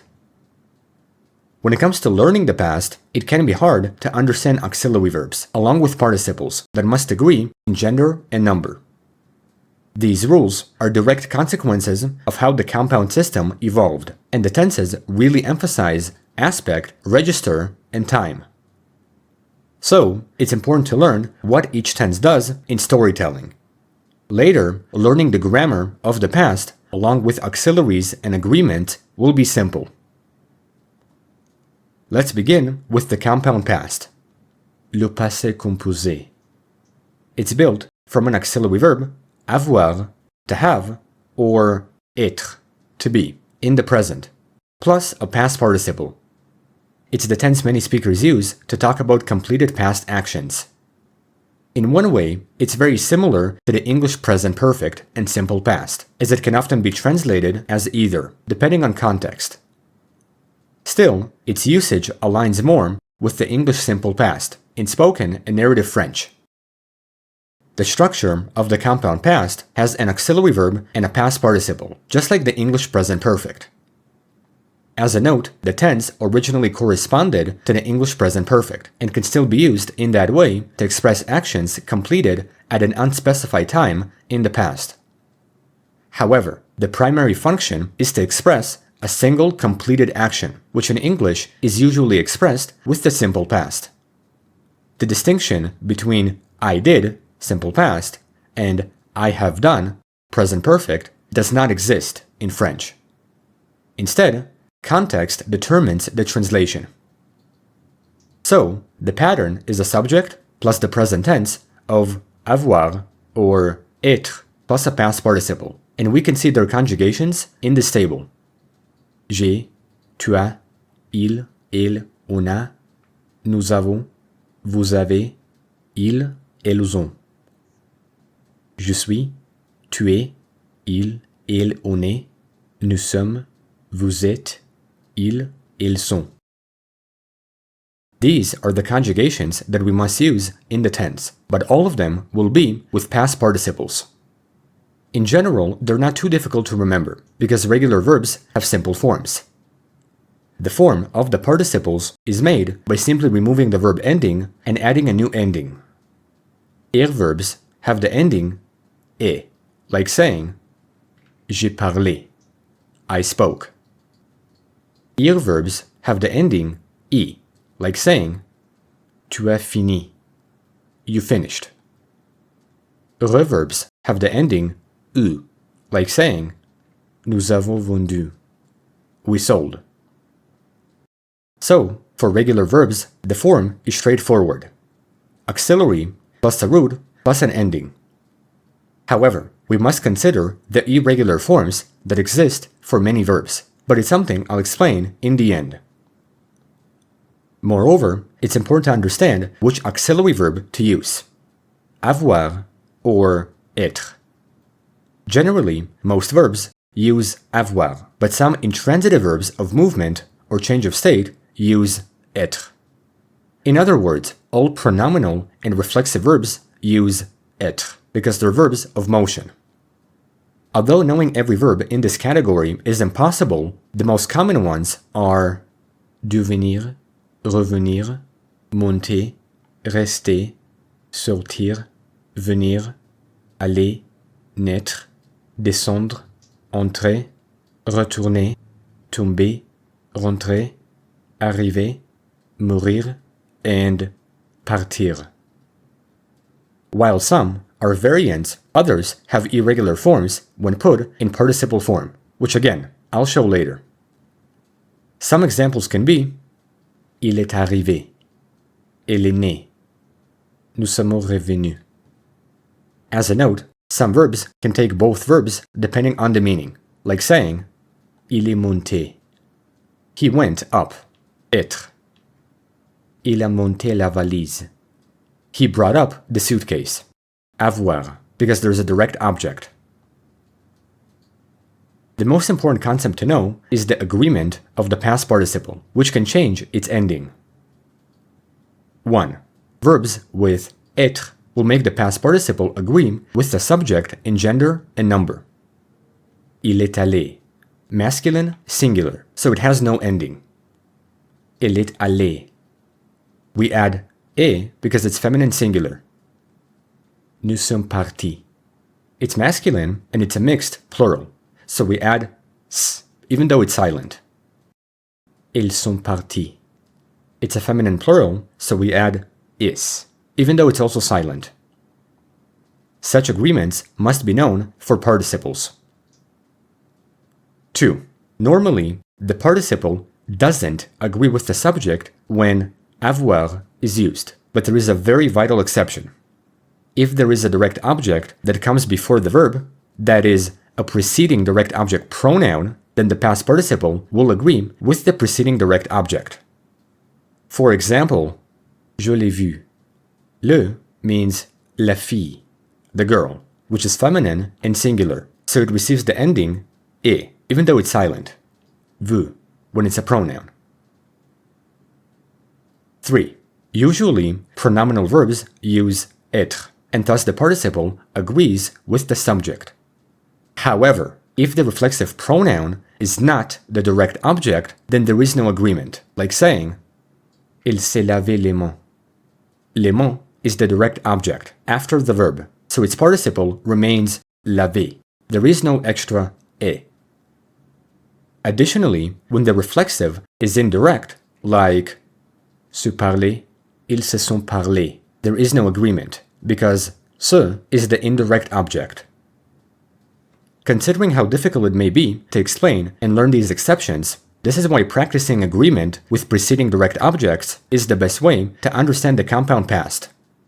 This is where many mistakes can happen in your learning, but that's okay, because by paying attention to verbs that change auxiliary depending on meaning, making side-by-side examples, and practicing with object pronouns, you will slowly understand where to put them to see how they affect agreement and word order. For instance, when it comes to negation, questions, and pronouns in the compound past, placement rules have to be considered. Negation wraps the auxiliary by placing the two parts of the negation, ne, pas, on each side of the auxiliary verb. In other words, the auxiliary verb goes in between ne, pas, and the participle goes to the end, like je n'ai pas vu, nous ne sommes pas arrivés. On the other hand, object pronouns go before the auxiliary, keeping the participle in the end, like je l'ai vu, nous nous sommes parlé. As a note, if a pronoun precedes the verb and is a direct object, it will trigger agreement, which I showed previously. Other examples can be tu n'as pas compris, you didn't understand. L'as-tu vu? Have you seen him or her? The question uses inversion with the auxiliary. After learning all of these functions in the compound past, we can finally see what irregular participles look like, considering that they have special and unpredictable endings, which must be memorized separately. Although the common endings are e, I, u, many participles will look different, by A, changing their stems, B, adopting the u ending, or C, having completely unique forms. Because knowing all irregular participles is impossible, here we can see the most common useful ones, with examples. Avoir becomes eu. J'ai eu un problème. Être becomes été. Elle a été malade. Faire becomes fait. Nous avons fait nos devoirs. Prendre becomes pris. Tu as pris le bus. Mettre becomes mis. Il a mis la table. Voir becomes vu. J'ai vu ce film. Boire becomes bu. Ils ont bu du café. Lire becomes lu. J'ai lu le journal. Dire becomes dit. Il a dit la vérité. Écrire becomes écrit. J'ai écrit une lettre. Savoir becomes su. Nous avons su la nouvelle. Pouvoir becomes pu. Il a pu venir. Vouloir becomes voulu. J'ai voulu partir. Devoir becomes dû. Tu as dû travailler. Connaître becomes connu. J'ai connu cette ville autrefois. Vivre becomes vécu. Ils ont vécu en France. Tenir becomes tenu. Il a tenu sa promesse. Venir becomes venu. Être. Elle est venue hier. These were all examples of the most common irregular participles, but it's also common to find more if you want to know them all. In the compound past, the biggest takeaway is that irregular verbs are only irregular in their past participle form. Once you memorize those participles, the conjugation is systematic. Subject plus auxiliary, avoir or être in the present, plus the memorized participle. Overall, these are all of the concepts you need to know about the French compound past. It's used for completed past actions, short past events, or past events with a present result. First, you decide which auxiliary verb to use, then conjugate it in the present, add the participle of the main verb, and apply agreement rules if there are any. As a note, in written and literary narratives, the simple past may be used instead of the compound, because in spoken French, the compound past is almost always preferred. I'm mentioning this because in the next videos, the rest of the French past tenses will be explained, including the literary past, so it's important to understand such ideas ahead of time. The imperfect tense is one of the main past tenses in French because it describes background actions like what was happening, states of being, what things were like, and habits or repeated past actions, like used to. It answers the questions, what was going on, what was it like, and what used to happen. The way the tense evolved was from the Latin imperfect tense, where later, Old French inherited it almost directly, but unlike the compound past, it never fell out of spoken use. Today, it's the living spoken tense for continuous past actions. In short, the compound past is for single complete events, using auxiliaries and participles, while the imperfect is for background, continuous, and habitual past actions. In this video, we'll see the formation, usage, and grammar of the imperfect in French, also known as l'imparfait. To form the imperfect, we follow a simple pattern that uses imperfect endings, which is different from the periphrastic system in the compound past. To conjugate verbs, we take the nous form of a verb from the present tense. Then, we remove the ending on and we get the base of the stem of the imperfect tense. From there, we have to add imperfect endings, but a crucial point has to be made about the removal of the ending from the nous pronoun. The reason why we have to remove the ending from nous specifically is that it tends to show the true root of the verb. It avoids having irregular stem alternations that happen in singular present forms, because over time, the nous present form became the most consistent carrier of that stem, so it comes from historical evolution. For example, je prends and nous prenons come from the verb prendre. In the imperfect, if we take the stem from je prends, it would be prends with de, which can mislead spelling. But if we use nous prenons, the stem is prends, which is the correct form of what's used in the imperfect. With regular verbs, it doesn't matter much, because you would get the same stem for most forms. But with irregular verbs, nous is the one that aligns with the stem in the imperfect, which is important for spelling. In short, French uses the nous present as the reference point because it preserves the etymological stem that developed into the imperfect. The nous form gives the safest stem for attaching old imperfect endings because singular forms can be too irregular and mislead spelling, which is why we rely on nous. Anyhow, after we take the stem from the nous present, we add the following imperfect endings. Let's not forget that French has 3 categories of verbs: ir, and re. The imperfect is simple because these endings apply to all verbs, and so the only thing we do is take the stem from nous in the present and apply the endings, regardless of the category. Let's use the verb parler, to speak, which ends in ir. To conjugate it in the imperfect, we take its stem from nous, apply it to all subjects, and add the corresponding endings. Je parlais, tu parlais, ils, on parlait. Nous parlions, vous parliez, ils parlaient. As a note, the singular forms and the third person plural form are all pronounced the same way. And to tell the difference, we pronounce the conjugations with the subjects.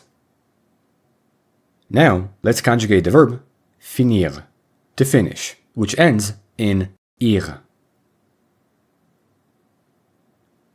Je finissais, tu finissais. Il, on finissait. Nous finissions. Vous finissiez. Il finissait. Now, let's conjugate the verb vendre, to sell, which ends in re. Je vendais, tu vendais, il, on vendait, nous vendions, vous vendiez, il vendait. In general, this is how conjugation works in the imperfect in French. And what makes it even simpler is that it has almost no irregular conjugations. Unlike the compound past, which had many irregular participles, the imperfect formation comes from the nous form of the present. So, as long as you know the nous form, you can conjugate any verb systematically. The only major exception is the verb être, to be, which also uses the imperfect endings. What makes it irregular is the stem it, instead of the present tense nous form, which is nous sommes. So the unique stem makes it the only irregular verb in the tense. In essence, verb conjugation in the imperfect is quick to understand, and after learning it, we can make basic sentences using the most common verbs. Here, we can see examples of the most common verbs in the imperfect, along with their formation from nous. Quand j'étais petit, j'avais un vélo rouge. Il faisait la vaisselle tous les soirs. Tous les étés, nous allions à la mer. Il prenait toujours le café noir. Il venait souvent me voir. Je mettais mon manteau avant de sortir. Je voyais les étoiles chaque nuit. Avant, je pouvais rester réveillé tard. Quand il était enfant, il voulait être pilote. Nous ne savions pas quoi faire. Aside from such examples, we can also see how the imperfect works with negation, pronouns, and questions. With negation, ne, pas surrounds the verb in the tense, like je ne comprenais pas. With object pronouns, such words are placed before the verb. Je le regardais. With questions, the formation is also basic with est-ce que and inversion. Est-ce que tu venais? Venais-tu? Nonetheless, some spelling rules must be considered to maintain pronunciation. Although I said that imperfect conjugation is mostly regular, there are some spelling changes for specific verbs, like those ending in j'ai and c'est. When conjugating a verb, like manger, the letter o is retained before vowels like a. This is done to keep the j sound soft. Je mangeais. Tu mangeais. Il, on mangeait. Nous mangions. Vous mangiez. Il mangeait. A similar idea is with the verb commencer, where chi is used before vowels like a. J'ai commencé. Tu commençais. Il, on commençait. Nous commencions. Vous commenciez. Il commençait. Likewise, for verbs that use a double consonant in the present, like appeler, the imperfect will use the basic nous form stem with only one consonant. According to standard spelling, this rule applies to verbs that have only a double consonant. Overall, this is how the imperfect fully works in French, which describes background information, ongoing actions, repeated habits, and states. First, learn the nous form of the present tense as it gives you the most accurate verb stem. Then, apply the imperfect endings while memorizing être, because it's the only irregularity. Also, don't forget about some spelling changes to maintain pronunciation. And from there, you can practice making sentences and comparing them with other tenses, because in the next video, we'll see the French pluperfect. The French pluperfect expresses an action that had already happened before another past action. It's directly equivalent to the English pluperfect, also known as the past perfect. Had plus a past participle, where one past action occurs before another one, especially in storytelling. The pluperfect came from Latin periphrastic forms, where later Vulgar Latin and Old French extended the idea to build layers of the past. If the compound past uses the present tense of an auxiliary verb, avoir, or être, plus a participle, the pluperfect has the same pattern, only using an imperfect auxiliary. Essentially, the tense was built on the imperfect of the auxiliaries, which reflects how speakers distinguish I did from I had done. So, the compound past is for complete actions, and the pluperfect is for the past of the past, which is needed for logical sequences in narrations, known in French as le plus que parfait. The use of the pluperfect shows the earlier of two past events and reported speech about a past before the past. The structure uses a subject, the imperfect of avoir or être, and a past participle. Since the formation uses the exact pattern from the compound past, it makes other concepts very simple, like choosing the correct auxiliary verb, conjugating it in the imperfect, and adding a past participle, which can have regular and irregular forms. All of these ideas were shown in previous videos, especially in the compound past video, so I would highly recommend watching them before continuing with this one, because covering these concepts here is unnecessary. You can simply watch the previous videos again, and the pluperfect will make more sense. So, to conjugate verbs in the French pluperfect, all we do is use the imperfect of avoir or être. J'avais, tu avais, il, on avait. Nous avions, vous aviez, il et vous avez. J'étais, tu étais, il, on était. Nous étions, vous étiez, il et vous étiez.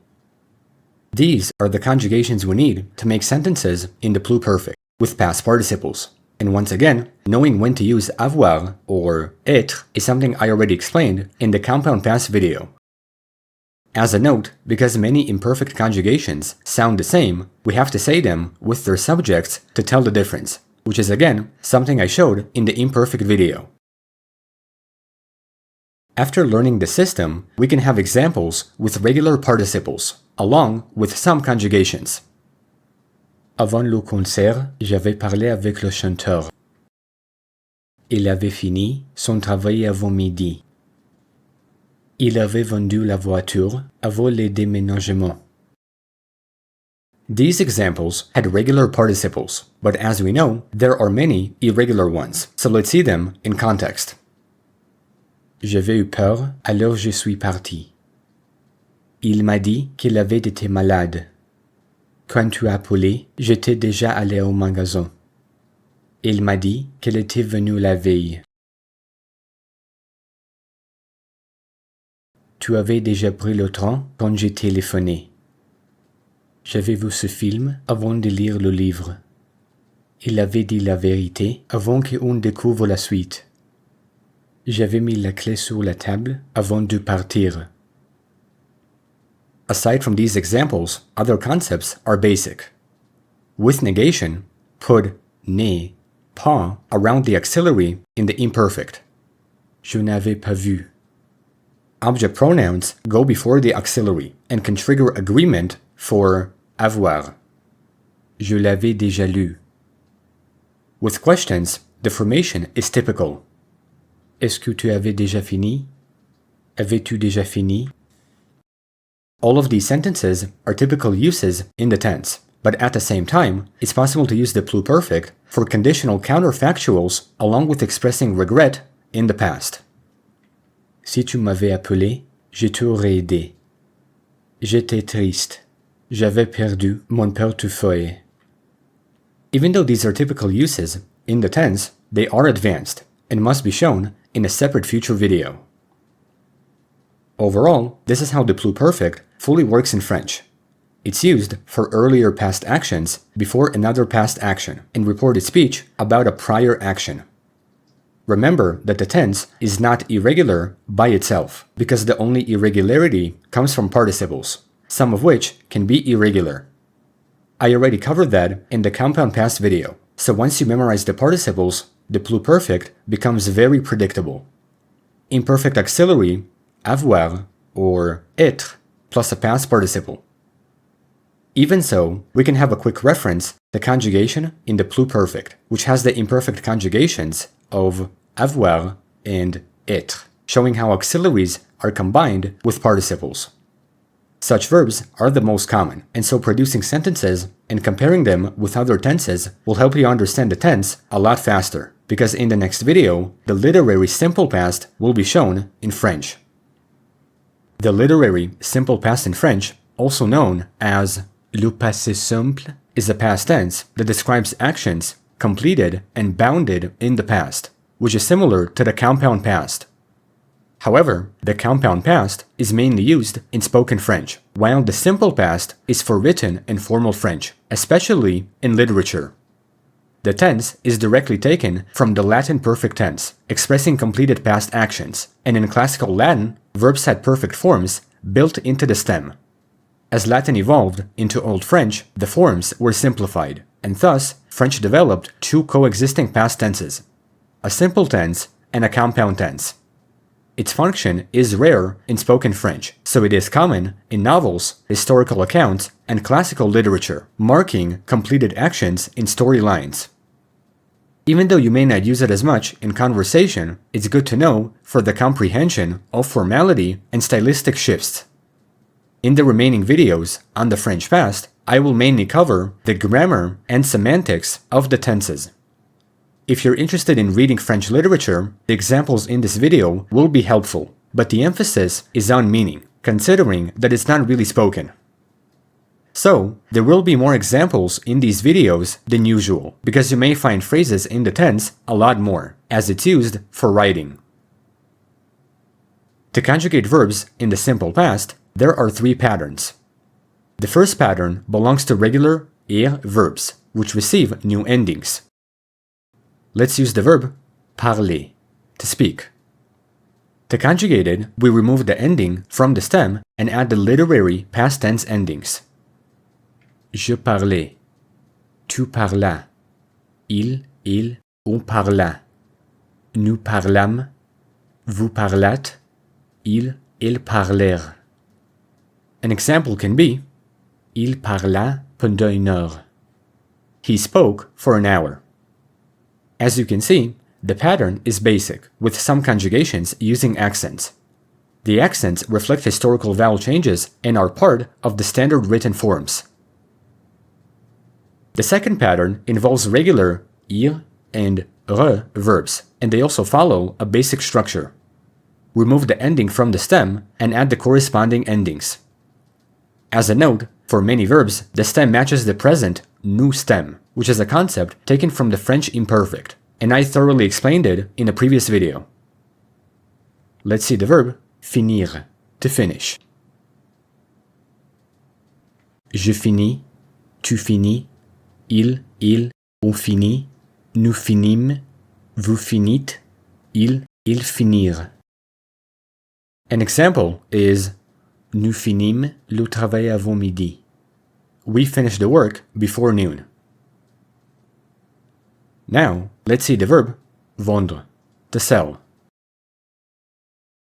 Je vendis, tu vendis, il, on vendit, nous vendîmes, vous vendîtes, ils vendirent.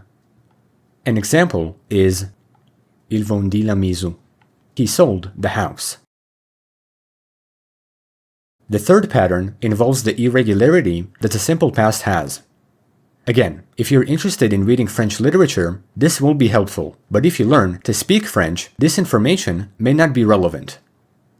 The most common irregular verbs in the simple past are avoir, être, faire, dire, prendre, voir, venir, mettre, lire, écrire, pouvoir, vouloir, savoir, devoir, boire, and recevoir.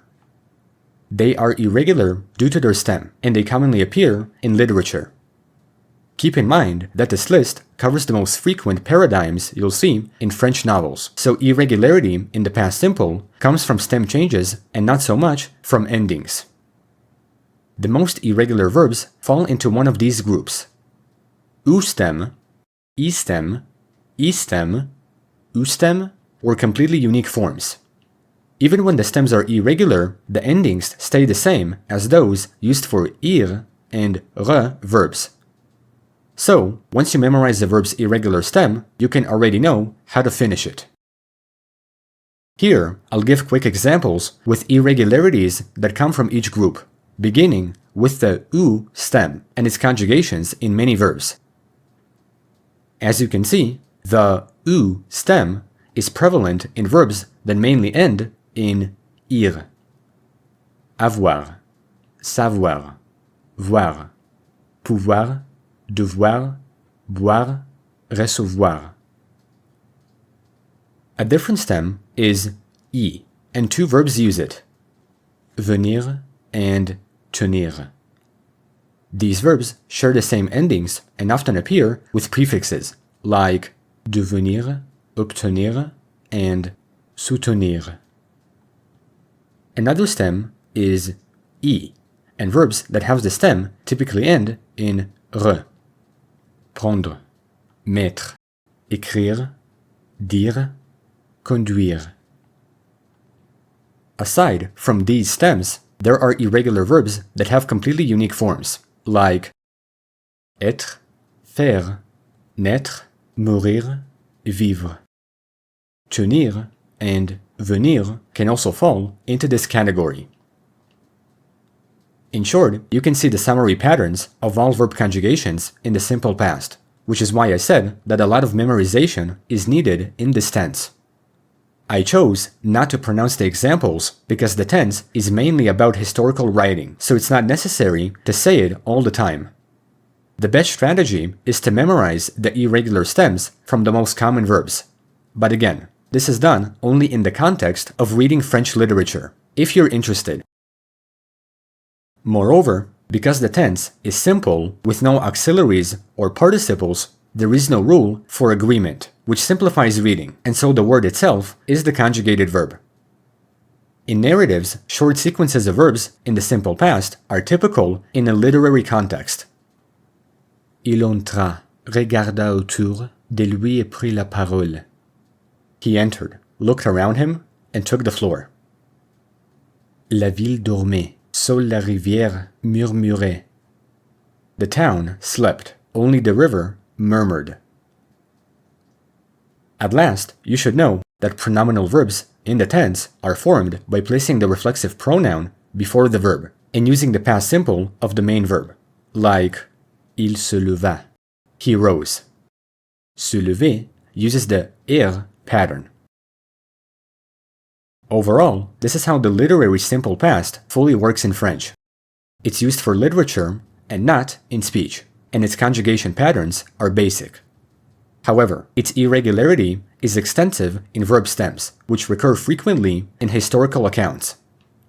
Don't forget about spelling accents, which are required in writing. And conclusively, in the next video, which will be the last about the French past, we will see the French anterior past. The anterior past, in French, also known as le passé antérieur, is a literary past tense that developed from the Latin pluperfect, but it took on a more special role over time. In Old French, it was used in spoken and written language to express an action completed before another past action, but as French evolved, speakers were using simpler forms. The anterior past gradually disappeared from speech and was reserved for formal writing, like literature and academic accounts. Today, it's mainly used for historical narratives and almost always comes after conjunctions, like quand, lorsque, après que, aussitôt que, dès que. Its purpose is to express an action that had been completed just before another past action, and thus both were located in the past narrative. In other words, it's the literary version of the pluperfect, only used in written narration and paired with the simple past, since they both share the same literary time frame. Just like what I said in my previous video, this tense is good to know to understand stylistic and formal French in a literary context, but it's very obsolete in spoken French. In this video, we'll see the grammar and semantics of the tense. So if you're interested in reading French literature, the examples in this video will help in this context. However, if you learn to speak French, this information may not be relevant. To conjugate verbs in the anterior past, we have to follow a compound structure using an auxiliary verb, avoir or être in the simple past, plus a past participle. This is a pattern that I thoroughly explained in my compound past video, along with understanding which auxiliary verb to use, so I would highly recommend watching that video before continuing with this one. Moreover, because we need the conjugations of avoir or être, we have to know what they look like in the simple past. I already showed the most irregular verbs in the simple past in the previous video, which included avoir and être. This is what they look like. J'ai tué, il, on eut, nous eûmes, vous eûtes, ils, ils eurent. Je fus, tu fus, il, on fut, nous fûmes, vous fûtes, ils furent. These are the conjugations we need to make sentences in the anterior past, with participles. We can start with the most common pattern where the auxiliary verb is avoir. Here, we're using verbs from every category along with their participles, conjugations, and examples. If you want to read them, you can do so on your own, but I choose not to do it because the tense is mainly about historical writing. It's not necessary to say it all the time, considering that the purpose of learning French in general is to speak it. Now, we can see the formation with être, which is mainly used with reflexive verbs and verbs of movement, again, in the context of literature. Because the tense has a compound pattern, don't forget that the past participle must agree in gender and number with the subject, again something I explained in my compound past video. As mentioned before, this tense adds a literary elegance and a sense of completion before another past action, and you can find it in French historical narration, if you're interested, but it's never used in speech. The irregularity in the anterior past comes from the auxiliary verb being conjugated in the simple past. Here, we can see two charts that give examples of avoir and être, so that you can see how irregular formations are used in a literary context. Ultimately, the most common irregular verbs in the compound past and simple past are formed the same way. Overall, this is how the anterior past fully works in French. The tense itself is completely literary, and you'll never hear it in everyday conversation. Its formation is made using a subject simple past conjugations of the auxiliary avoir or être and past participles. Its irregularity comes from the auxiliary verbs and past participle agreement, and for the final time, the tense is always found in literary writing, typically after conjunctions. In conclusion, what I showed across all of these videos is a full study of all French past tenses, understanding not just how to form them, but their history, nuance, and literary use. Now, you can review them and let the concepts sink in, as your mastery of the tenses will make reading, writing, and eventually speaking French much smoother, because in the next videos, we will see the future tenses in French. The future simple tense in French expresses an event that will happen in the future, which is similar to the English pattern of using will plus a verb. In French, the tense is generally more formal than other future tenses, like the future perfect and near future, so it's mainly used in writing, news, and predictions, also known as le futur simple. To form it, we must consider regular and irregular verbs, which play a big role in French. But we can start with regular verbs. To conjugate regular verbs in the future simple, we take a verb's infinitive and add specific future endings to the infinitive. These are the endings that we will need to form verbs in the tense, but I will not pronounce them by themselves because they have different pronunciations when put with verbs. As a note, these endings are the same for all verbs, regardless of the category. Let's see the verb parler, to speak, which ends in er. To put it in the future simple, we put the infinitive across all pronouns and add the future endings. Je parlerai. Tu parleras. Il, on parlera. Nous parlerons. Vous parlerez. Ils parleront. As a note, because some conjugations have the same pronunciation, say them with the subject to tell the difference. Now, let's see the verb finir, to finish, ending in ir. The pattern with this verb is the same. Je finirai. Tu finiras. Il, on finira. Nous finirons. Vous finirez. Ils finiront. Now, let's see the verb vendre, to sell, which ends in re. In this case, adding the future endings directly to the re ending will not work because of a double vowel sound. So, this is where a small change happens. We have to drop the final before adding the endings, and the same thing applies to any other re verb. Je vendrai. Tu vendras.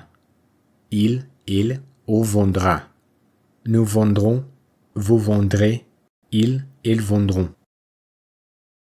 This is how regular verbs get conjugated in French in the future simple tense. But now, we need to see irregular verbs. Here, it's not necessary to list all conjugations for all pronouns, because the same endings are used for every type of verb, regardless of the category. What matters most is knowing the irregular stems, which is why they're irregular, but they still keep the same endings. As you can see, I put the most common irregular French verbs that are used in everyday speech. Of course, knowing all irregular verbs is impossible, so it's better to know the most practical ones so that you can understand French. As a note, many irregular stems resemble the root that is used for the conditional tense because they share the same stem. I mention this because by the time we get to the conditional mood in French, these verbs will have the same root. Je serai. I will be. J'aurai. I will have. J'irai. I will go. Je ferai. I will do or make. Je viendrai. I will come. Je verrai. I will see. Je saurai. I will know. Je pourrai. I will be able to. Je devrai. I will have to. Je voudrais. I will want. J'enverrai. I will send. Il pleuvra. It will rain. Now that we've seen irregular verbs, we can understand the nuance of the future simple in French. Primarily, it speaks about future facts, expresses predictions, and makes promises or assumptions, especially in formal and written contexts. Some examples are: Je partirai à midi. Il fera froid demain. Je te téléphonerai ce soir. As a pronunciation tip, even though future endings look different, most future forms are pronounced with the re sound, which is heard before the ending. Je parlerai. Tu finiras. Nous vendrons. All have that re sound before the ending. In general, this is how the tense works, but other concepts should be known to make your understanding of the tense much simpler. In English, we often use the present tense after phrases like as soon as, after, when, etc. But in French, we can use the future simple in both clauses. An example can be: Dès que tu arriveras, nous mangerons. As soon as you arrive, we'll eat. This rule is very French specific and is extremely common in writing and speech. At the same time, the tense can be used after verbs that express hope, belief, or possibility, like espérer que. J'espère qu'il réussira. I hope he will succeed, pense que. Je pense qu'ils viendront. I think they will come. Moreover, the tense sometimes carries a softer, more formal tone in polite offers or requests, like saying, Vous voudrez bien m'excuser. You will kindly excuse me. However, in most polite speech, the conditional is preferred, which will be used in the conditional mood, such as using a si clause, but this is for a different video. Overall, this is how the future simple tense fully works in French. The future perfect tense in French expresses an action that will have been completed before another future action, which is similar to the English will have plus a past participle.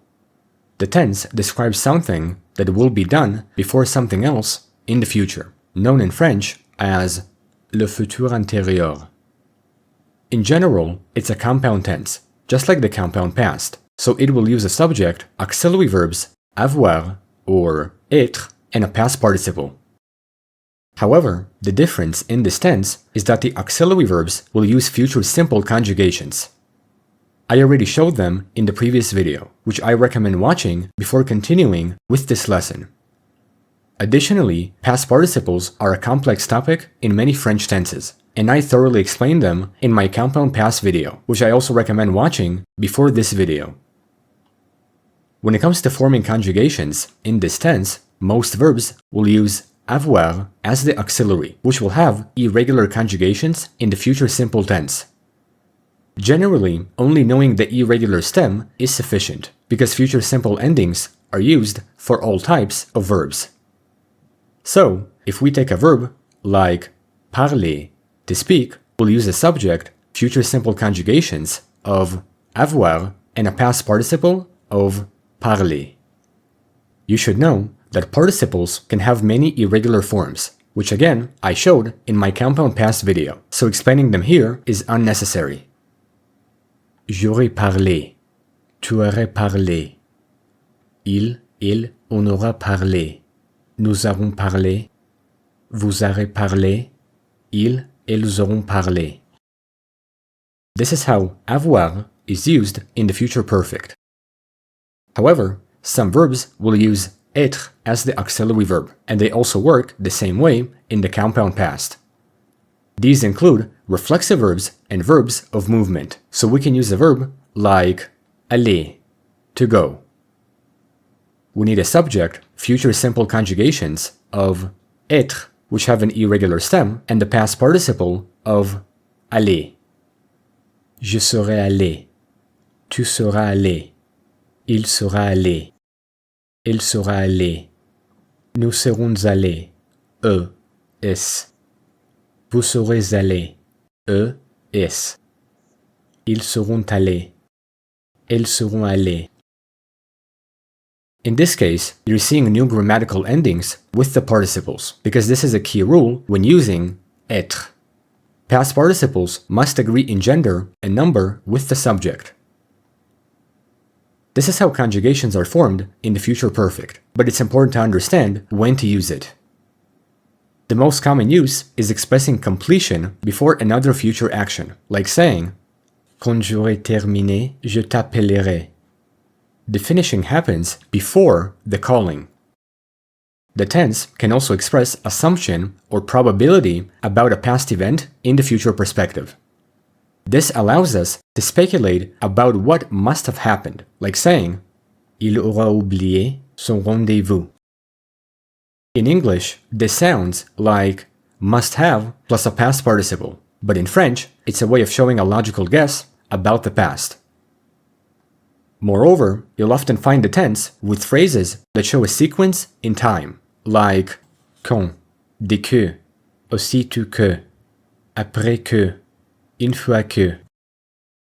An example is Dès que j'aurai mangé, je sortirai. So, this is how the future perfect generally works in French, but other concepts can improve our understanding of the tense. The good thing is that it has no distinct irregularity by itself, and because it's a compound tense, only the auxiliaries and past participles may sometimes be irregular. This is something that you don't need to worry about because it appears in any compound tense that uses participles, which I already showed. Because of past participle rules, we can remember the most common irregular participles, but the point is that the future perfect pattern is not irregular by itself. The last thing to note is that it can never appear in a si clause, because logically we'll need future perfect phrases, like saying, Quand j'aurai fini, je t'appellerai. Overall, this is how the future perfect tense fully works in French. The near future tense in French expresses something that is about to happen or certain to happen soon, known as le futur proche. It's equivalent to the English going to plus a verb, and this form is the most common future tense that is spoken in French. It often replaces the future simple in speech when the action feels close or planned. The pattern of this tense is always consistent, having a subject, the verb aller, to go, conjugated in the present tense, and an infinitive. Unlike other future tenses, the main verb stays in the infinitive form, so the only conjugation that will happen is with aller. Because the tense is so simple, we only need to know the conjugations of aller in the present, and I already explained this concept when showing verb conjugations in French. Here, we don't need to review this idea because there is not much to it. A subject plus present conjugations of aller plus an infinitive. Nonetheless, it's important to know when to use the near future. We can use the tense for immediate or certain future actions, plans or intentions, and inevitable or predicted events. In other words, whenever the future event is soon or planned, the near future will be used.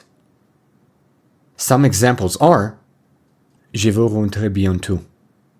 Je vais apprendre le japonais. Le train va partir dans 5 minutes. Previously, we've looked at the future simple, and so it's useful to know when French speakers prefer one tense over the other. In real French conversation, the near future is much more common, especially for plans, decisions, and events that are happening soon. Still, other concepts should be known, such as negation and reflexive verbs.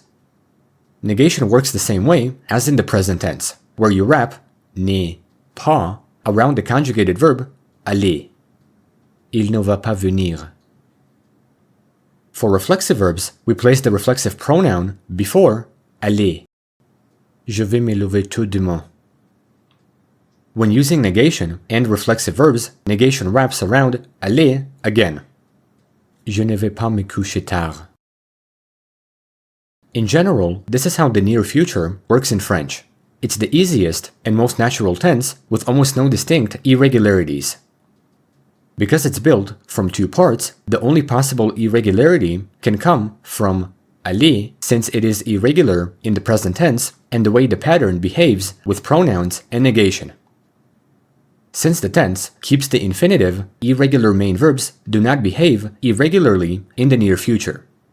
This means that you can always use an infinitive with no stem changes or irregular endings. Even in questions, the word order can slightly shift and still keep the forms grammatically correct, just in different tones. Unlike other future tenses that combine auxiliaries and participles, the near future is entirely made from the present tense with infinitives. So, there is no need to memorize special stems or endings. Just remember aller and how to place negation and pronouns correctly. Overall, this is how the near future tense fully works in French.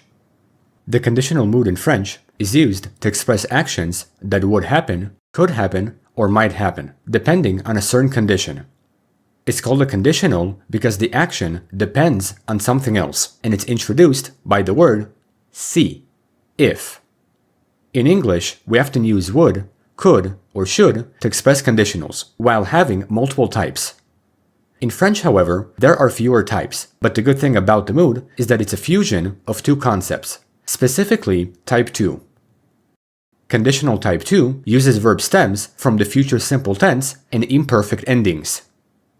We can see that future stems give the idea of the action being in the future, while imperfect endings soften it, expressing potentiality rather than certainty. That's also why the conditional often corresponds to would in English. It's like the future seen through possibility instead of certainty. So, future stems are the base that points to what will or could happen, while imperfect endings are the marker that places the action in a hypothetical world. In my future simple video, I mentioned that future verb stems resemble the same root that will be used in the conditional, and now we can see how. The conditional mood, specifically type 2, is formed from future stems and imperfect endings, so there is nothing new that we need to learn because I already made videos about these topics. I highly recommend watching them before this lesson. Considering future stems and imperfect endings, we know that regular verbs will use their stem from their infinitive with imperfect endings, especially those that end in ir and ir. Verbs that end in re will remove and then receive the imperfect endings. For irregular verbs, we use the same stems as from the future tense. After a brief review of these concepts, we can finally see the main types of conditionals, which use if clauses with si. In French, conditional sentences have two parts, the if clause and the result, and there are three types of si clauses depending on the level of reality. Conditional type 1 shows real and possible conditions that might actually happen. Its pattern is si plus a present tense verb that leads into a future simple condition. It's the English equivalent of using if plus a present tense verb plus will, which in French has the same pattern. The if clause is si plus the present and the result is in the future simple. Some examples are: Si j'ai le temps, je le ferai. If I have time, I will do it. Si tu étudies, tu réussiras. If you study, you will succeed. In type 1, the if clause uses present conjugations, and the result has future simple conjugations, so there are no future stems and imperfect endings. This combination is needed in conditional type 2, so let's see it. Conditional type 2 talks about hypothetical and unreal events in the present, where the situation is not true. It's the English equivalent of using if plus a past tense verb plus would, which in French is slightly different. While the structure is the same, the meaning in this type is different. We have to use si with verb conjugations from the imperfect past in the if clause. However, the result will use future stems combined with imperfect endings, thereby creating the present conditional. If in English we add the word would, the meaning in French is achieved by a fusion of future stems and imperfect endings, which I showed at the beginning of the video. Some examples are: Si j'avais de l'argent, je voyagerais en France. If I had money, I would travel to France. Si tu étais là, nous serions heureux. If you were here, we would be happy. Notice how the if clause uses imperfect conjugations while the result has verbs that are combined from future stems and imperfect endings. While it can be tricky to use this type, it's the most spoken in French conversation, so it's very practical to use it. The last type to know is conditional type 3, which explains something unreal in the past that didn't happen. It's the English equivalent of using if, the structure, had done, and the result, would have done. This type is considered to be the hardest to understand because formally, it's the most specific type dealing with unrealized past events. Its pattern uses si plus pluperfect conjugations in the if clause, but the result is formed very differently, which creates the past conditional. The formation of the result is made using the auxiliary verbs avoir and être in the conditional plus a past participle. This means that avoir and être will use their future stems with imperfect endings, thereby giving their formation in the conditional. Additionally, don't forget that past participles must agree in gender and number with the subject. Once again, it's something I've shown many times before in previous videos, so I will not explain it here. Due to the complexity of this type, it's more prevalent in formal writing, but not in speech, which means that you will find it more in French literature. Still, it's important to know how to use it in speech, so some examples are: Si j'avais su, je ne serais pas venu. If I had known, I wouldn't have come. Si elle avait étudié, elle aurait réussi. If she had studied, she would have passed. In general, these were all conditional types in French, but aside from si clauses, the mood can also be used in other contexts, like politeness, requests, reported speech, and uncertainty. Some examples are: Pourrais-vous m'aider? Il a dit qu'il viendrait demain. Le président serait malade. In conclusion, we can see a summary table that condenses the concept into its types. So remember the connection between the present and future, the present conditional and imperfect, and the past conditional and pluperfect. Even so, you can see the definition, formation, and usage of the conditional mood, which gives you everything you need to speak, read, and write correctly in everyday French. Overall, this is how the conditional mood and if clauses fully work in French. The imperative mood in French is used to give commands, offer recommendations, give advice, or make polite requests, which in English is equivalent to saying, go, let's eat, be quiet, don't worry. While in English, the forms of commands are the same as the infinitive and can apply to anybody, in French, the imperative mood is present only in 3 grammatical persons: tu, nous, and vous. Parle. Speak. Parlons. Let's speak. Parlez. Speak, to a group or politely. These are the grammatical persons that French has, but we have to understand the formation of the mood. For regular verbs, we take the present tense forms of tu, nous, and vous and drop the subject pronoun. We already saw how parler is used, and so in this case, we're simply using present tense conjugations. As a note, only the tu form of verbs drops the final is, like mange, regarde.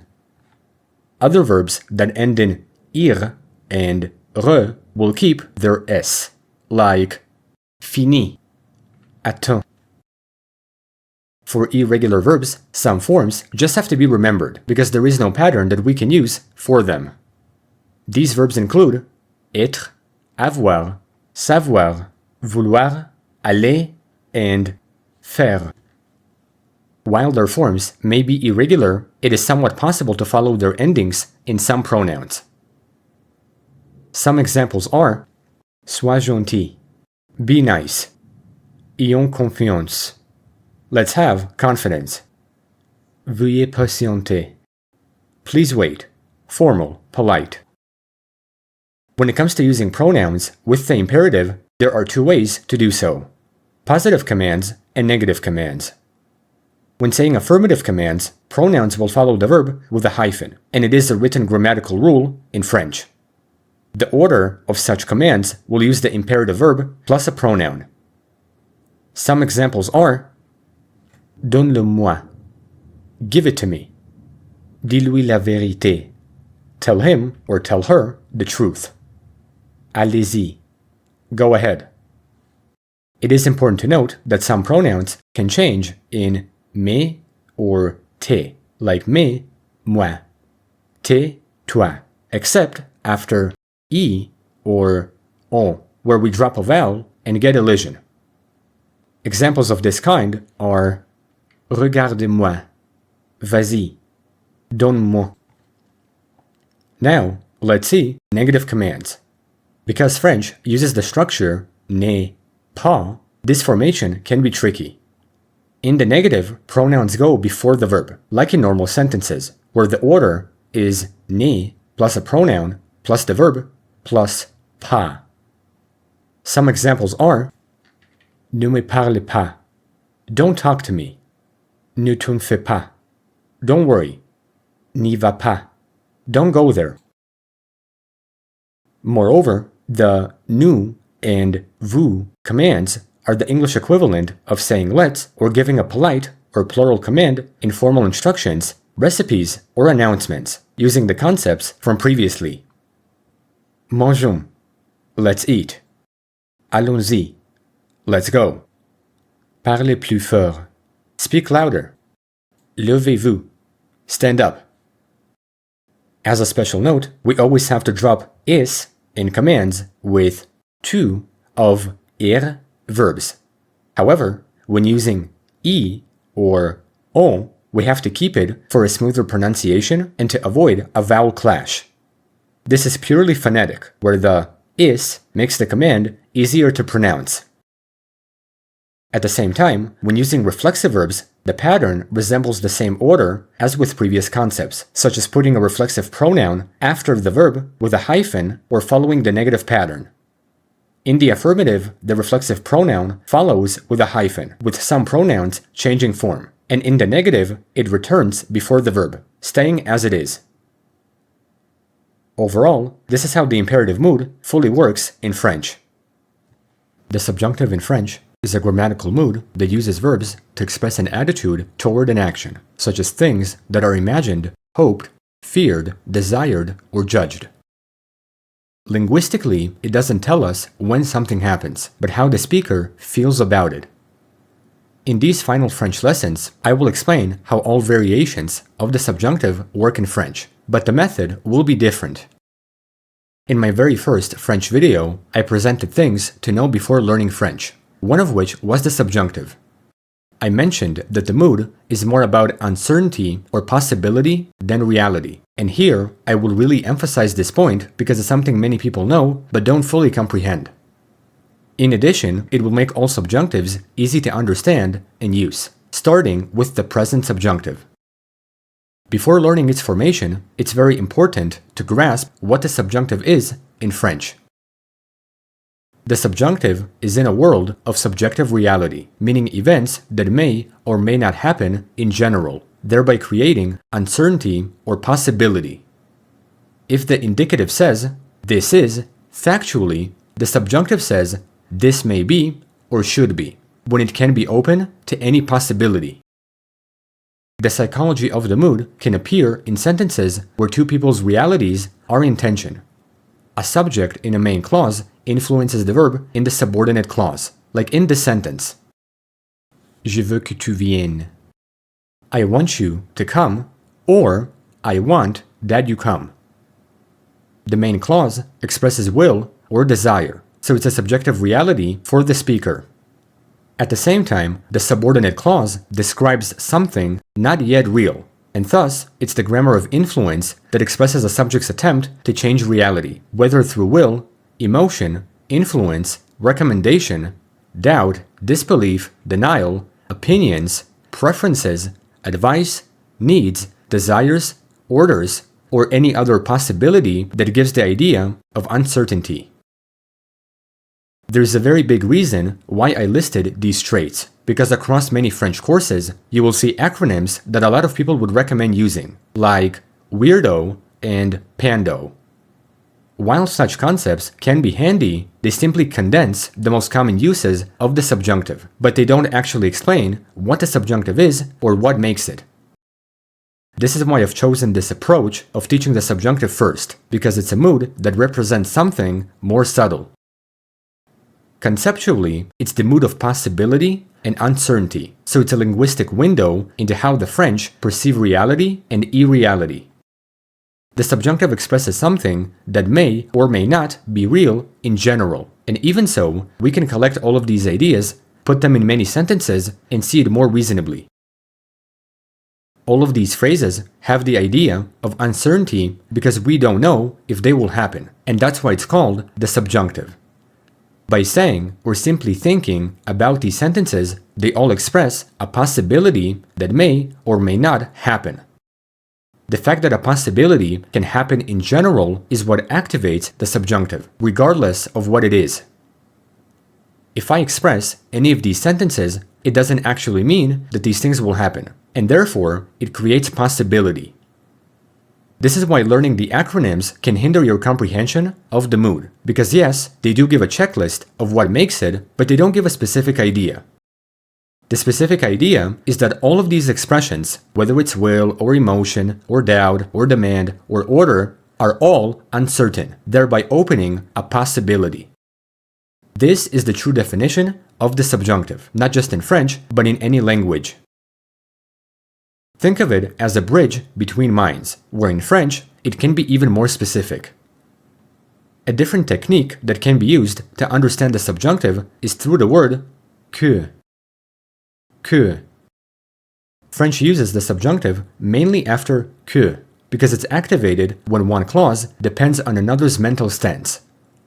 One person's belief, desire, emotion, or whatever, and another person's potential action. An example is Il faut que tu comprennes.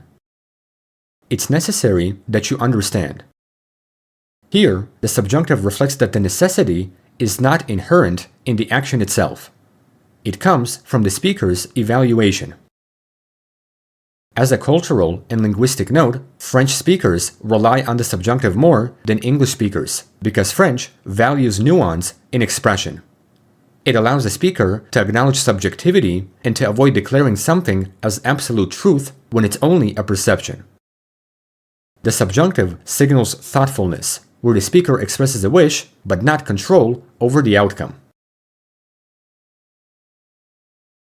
Now, after this long explanation of the mood, we can finally see the present subjunctive in French, which is the most common mood you'll see in written and spoken French.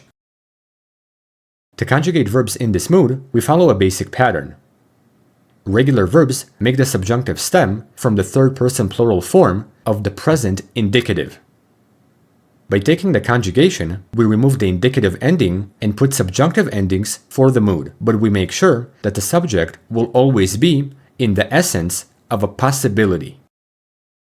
These are the endings that we will need, which will be combined with a subjunctive stem taken from the third-person plural form of the indicative specifically for regular verbs.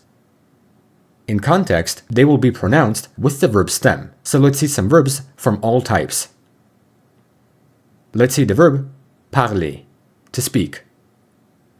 To conjugate it in the present subjunctive, we take its stem from the third-person plural form of the indicative, place the stem across all subjects, and add the subjunctive endings that match each pronoun. Once again, make sure that the action is in the stance of uncertainty.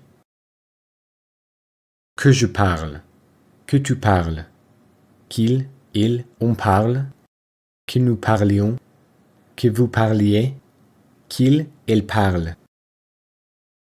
An example can be, Il faut que je parle à Marie.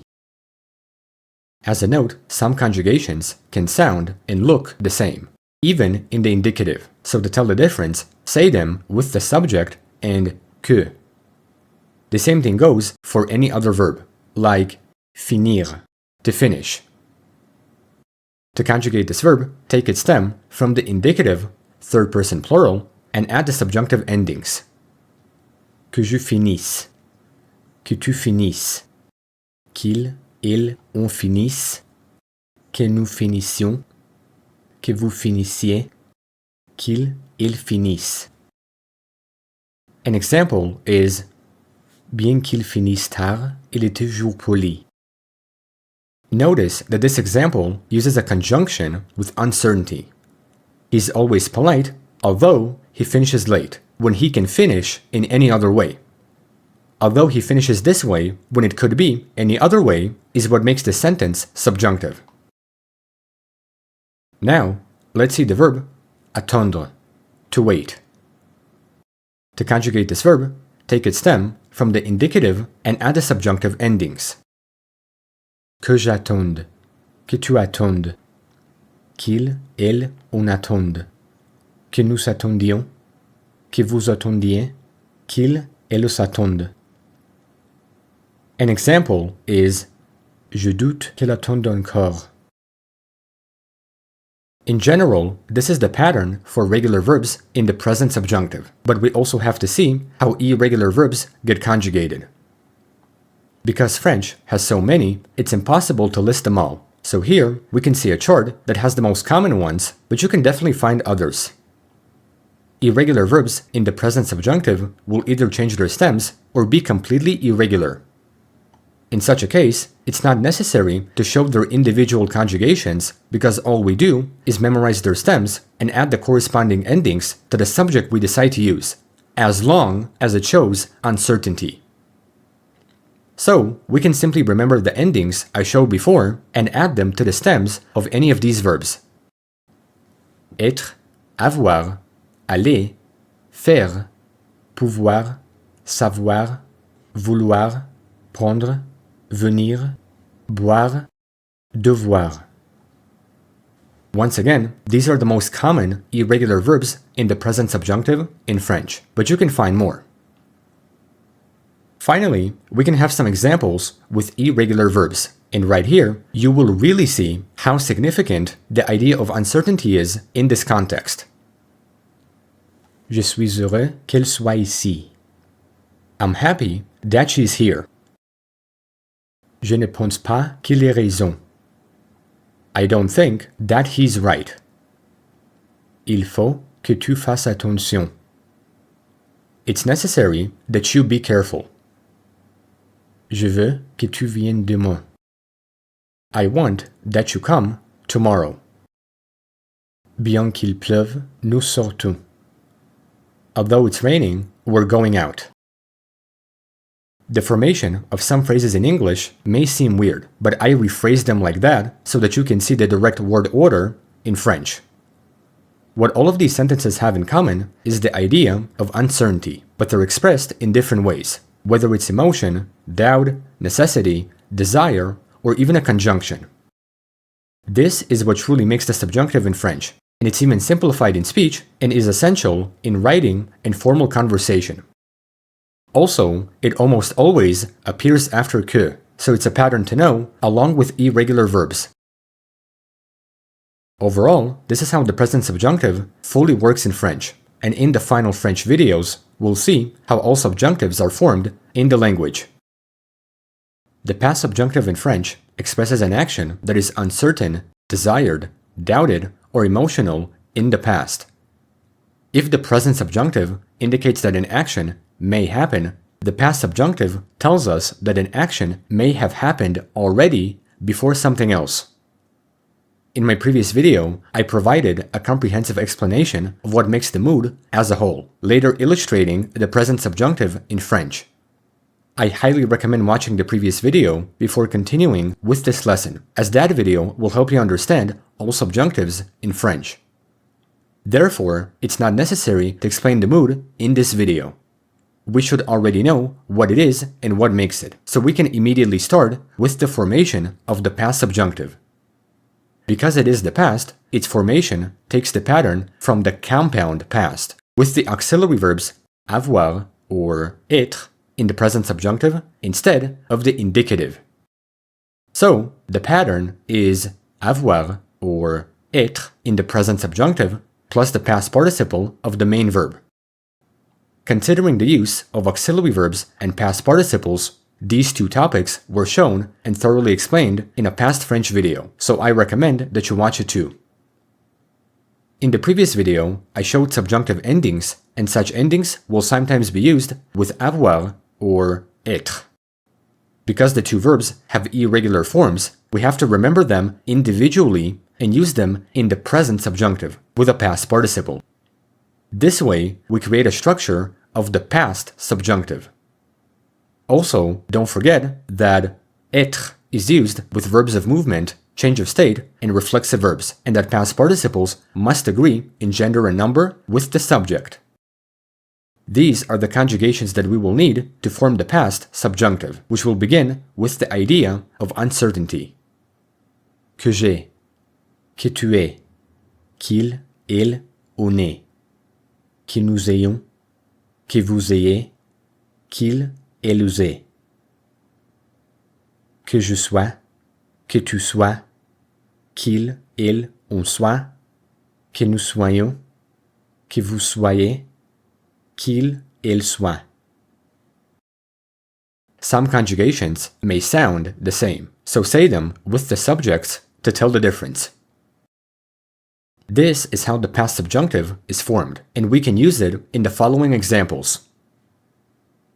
Il faut que je finisse mes devoirs. Je doute qu'ils aient compris. Je suis heureux qu'ils soient arrivés. Je regrette qu'ils se soient disputés. You can see how the idea of uncertainty really works, because the sentences use a demand, doubt, or emotion which may seem weird, but they all make the subjunctive. You can also see the difference between the use of avoir and être, along with how participles change to match the gender and number of their subjects. Even so, we can have more examples that give different ways of how uncertainty is conceptualized. Emotion, doubt, necessity, desire, and even a conjunction. While the present subjunctive is the most common in written and spoken French, it's important to understand how practical the past subjunctive is. We can use it when the main clause is in the present, future, or past, and when the action of the subordinate clause happened before the action in the main clause. In such a case, we can compare sentences from the present so that you can see this distinction. However, the past subjunctive often sounds formal or literary in spoken French. In everyday speech, people replace it with the compound past after expressions that would typically activate the subjunctive, like Je suis content qu'il est venu. This phrase should be in the subjunctive mood, but in speech, it's common to say the indicative. Still, the past subjunctive is required in writing, especially in essays in formal French. The last thing to note about the past subjunctive is that there are no irregular unique forms in this mood. The only technical irregularities are in the stems of the auxiliary verbs and the past participles. Once you've chosen the auxiliary, the past participle follows the same pattern as in the compound past, which means that any verb that has an irregular participle in the indicative will have the same form as in the subjunctive. If you're interested in seeing the most common participles, the compound past video will immensely help in this case. But the point is that the past subjunctive doesn't introduce any new irregular forms. It simply takes subjunctive endings and combines them with avoir or être in the present subjunctive, thereby making the past subjunctive, along with using participles. Once you've mastered these two concepts, the rest will be simple. Overall, this is how the past subjunctive fully works in French, and in the next video, the imperfect subjunctive will be explained. The imperfect subjunctive in French is the literary past form of the subjunctive mood. It shows the same uncertainty and possibility as the other subjunctives, but it refers to the past and is mainly found in formal writing, literature, and historical texts. In spoken French, people almost never use it. Instead, they use the present or past subjunctive, but in written French, like novels, essays, or plays, it's very common. In my previous videos, I gave a full explanation of what makes the mood, so I highly recommend watching them before continuing with this lesson, as they will help you understand all subjunctives in French. So, we don't need to explain the mood in this video, because we should already know what it is and what makes it. We can immediately start with the formation of the imperfect subjunctive. Considering that it's almost never used in speech, this video will have less examples because it's more practical to know the present and past subjunctives. If you're interested in French literature, previous French videos can show you different tenses that are used in such writing. So, the imperfect subjunctive is made from the third-person singular subject of the simple past. Once again, I've already made a video about this, so knowing past simple conjugations is useful here. To conjugate verbs in this mood, we take the stem from the third-person singular of the simple past, drop the final t, if there is one, and add the following imperfect subjunctive endings. This is what they look like, and they will be placed with the imperfect subjunctive stem. Let's see some conjugations using verbs of all types, like parler, to speak. To conjugate it in the imperfect subjunctive, we take its stem from the third person singular form of the simple past, place it across all subjects, and add the imperfect subjunctive endings that match every pronoun. Que je parlasse, que tu parlasses, qu'il, il, on parla, que nous parlassions, que vous parlassiez, qu'il, il parlasse. An example can be, il fallait qu'elle parlât avant la nuit. Some conjugations can sound the same, so say them with the subject and que to tell the difference. The same thing applies to any other verb, like finir, to finish. To conjugate this verb, take its stem from the simple past, third person singular, drop the final t, place the stem in all subjects, and add the imperfect subjunctive endings. Que je finisse, que tu finisses, qu'il, il, on finit, que nous finissions, que vous finissiez, qu'il, il finisse. Coincidentally, this form is the same as the present subjunctive, except for il, on, so the time difference is shown in context. An example is J'ai douté qu'il finisse son travail. Now, let's see the verb vendre, to sell. To conjugate this verb, take its stem from the simple past, remove t, and add the imperfect subjunctive endings. Que je vendise, que tu vendises, qu'il, il, on vendit, que nous vendissions, que vous vendissiez, qu'il, il vendise. In general, this is the pattern for regular verbs in the imperfect subjunctive, but we can also see how irregular verbs get conjugated. Many of these forms are irregular because they follow simple past tense, which are often irregular. Here, it's not necessary to list them all, because you will not be seeing this mood all the time, let alone speaking it. Instead, we can just cover the most common irregular verbs in this mood, which always follow the same endings with irregular stems. Some examples are Je ne croyais pas qu'il fût si tard. Il fallait qu'il vent avant la tempête. Moreover, the mood is used in one form most of the time, which is inside dependent clauses after a verb that activates the subjunctive, but referring to the past time, especially when the main verb is in a past tense. Because this mood is very rare, in modern French, many writers often replace the imperfect subjunctive with the past or present, depending on context. Still, the key takeaway is that the endings are always basic, and that the stems are completely based on the simple past, which can be irregular sometimes. Once you know the simple past forms, this mood will be easier to recognize, but again, in the context of French literature and writing. Overall, this is how the imperfect subjunctive fully works in French, and in the next video, the mood will finally be finished with the pluperfect subjunctive. The pluperfect subjunctive in French is the final and most advanced form of the subjunctive. This mood is extremely rare, even in modern writing, and it completely belongs to classical and literary French. It expresses a hypothetical or unreal action in the past, often depending on another verb in a past tense.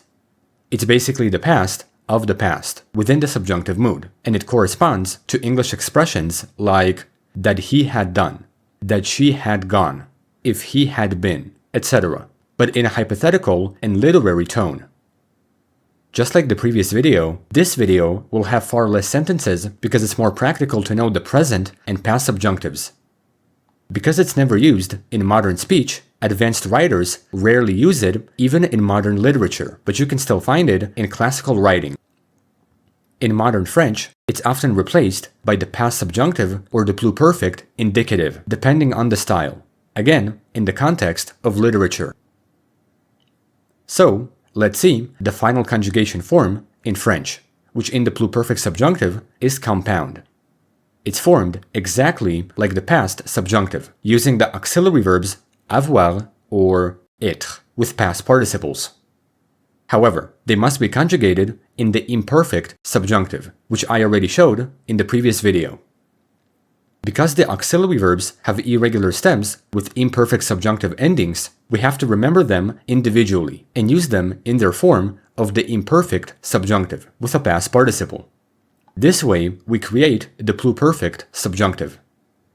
Don't forget that être is used with verbs of movement, change of state, and reflexive verbs, and that participles must agree in gender and number with the subject. Previous French videos in the past also explain these concepts. These are the conjugations that we need to form the pluperfect subjunctive, which will begin with the idea of uncertainty. Que j'eusse, que tu eusses, qu'il, il ou nous, que nous eussions, que vous eussiez, qu'il, ils eussent. Que je fusse, que tu fusses, qu'il, il, on fut, que nous fussions, que vous fussiez, qu'il, ils fussent. Some conjugations may sound the same, so say them with the subjects to tell the difference. This is how the pluperfect subjunctive is formed, and we can primarily use it after expressions that require the subjunctive, especially when the main clause is in a past tense and the dependent action happened before. Il regrettait qu'il eût refusé sa proposition. J'ai douté qu'il fût venu sans prévenir. Je ne pensais pas qu'il osait me contredire. Il craignait qu'il nous fût tomber malade. In general, this is how the final mood works in French, and the only irregularity that it can have is in the conjugations of avoir or être and past participles. In conclusion, this is how all subjunctives are formed and used in French, and this is what I've shown across all final French videos. By looking at this chart, you can see a subjunctive system overview that shows the use of the mood, with the present and the past being the most practical. In the conclusive video, after this one, we'll see 100 phrases that are useful to know and say in French, so that way, the entirety of French grammar will finally be finished. This final French video will show 100 useful phrases to know in practical speech. With 100 useful phrases, you can understand the use of grammar in everyday French. Although it takes time to learn a language, it's best to do so starting with the grammar, which is the basis of any language. Even though you might not use all of it, you will definitely understand which elements are the most significant in your French speech. Across every video that I put out, I included examples from all types, so the following 100 phrases will use grammar of all kinds. This is precisely what I've shown in every French video, covering many verbs, structures, moods, and clarity. Everything that you need to know in French is in those videos, and although you might not need all of it, it's definitely important to know how it works. By understanding the basics of grammar, you will have the threshold of fluency, where many concepts become part of your speech.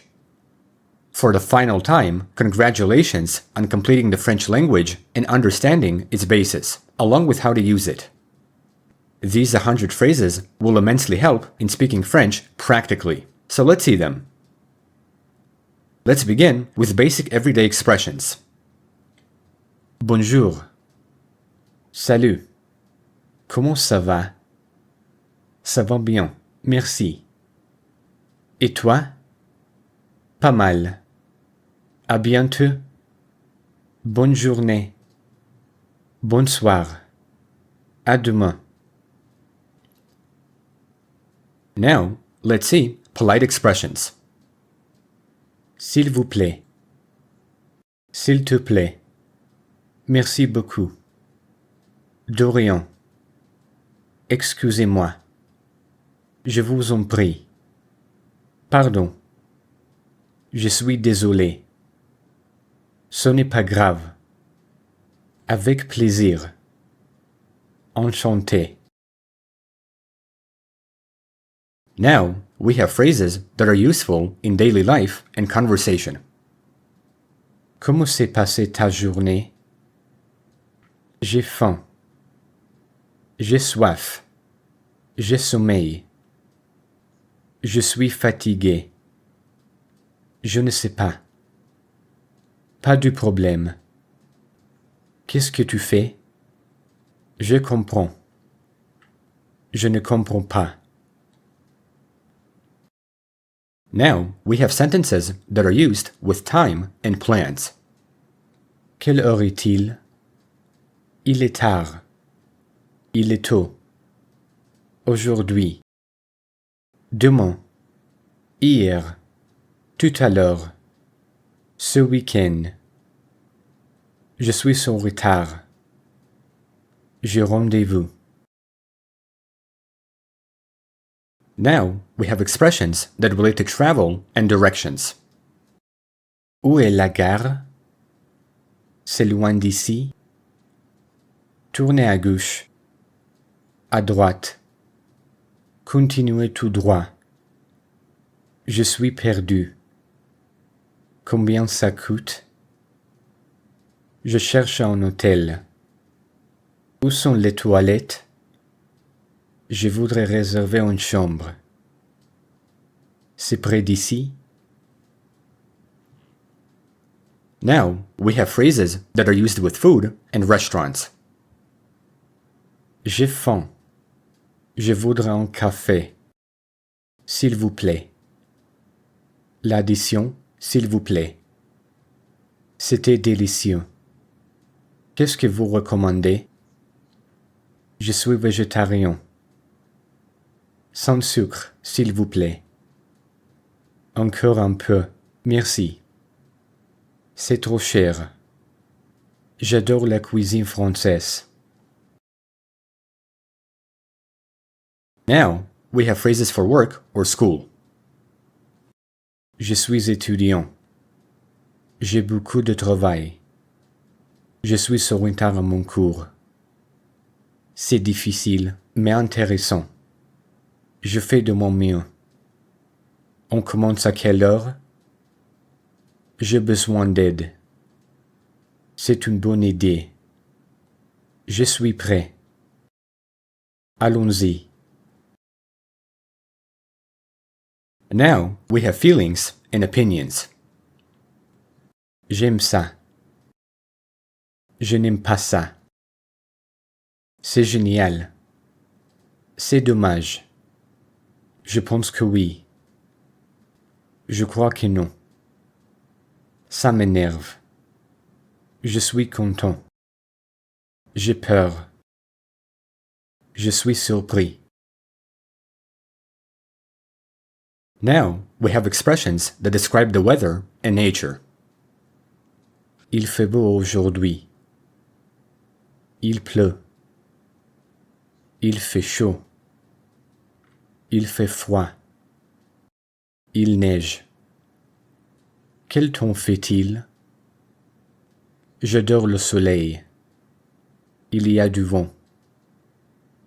Il fait mauvais. Il fait un temps magnifique.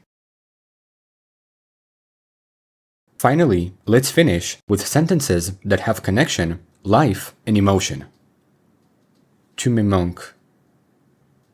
Je t'aime. Prends soin de toi. Fais attention. C'est la vie. Bon courage. Bonne chance. Je suis fier de toi. Tout ira bien. Merci pour tout. Overall, this is how French fully works as a language. And after knowing these sentences, you've completed your grammar journey as someone who understands how these rules are used in everyday French speech. Thank you all for watching this video.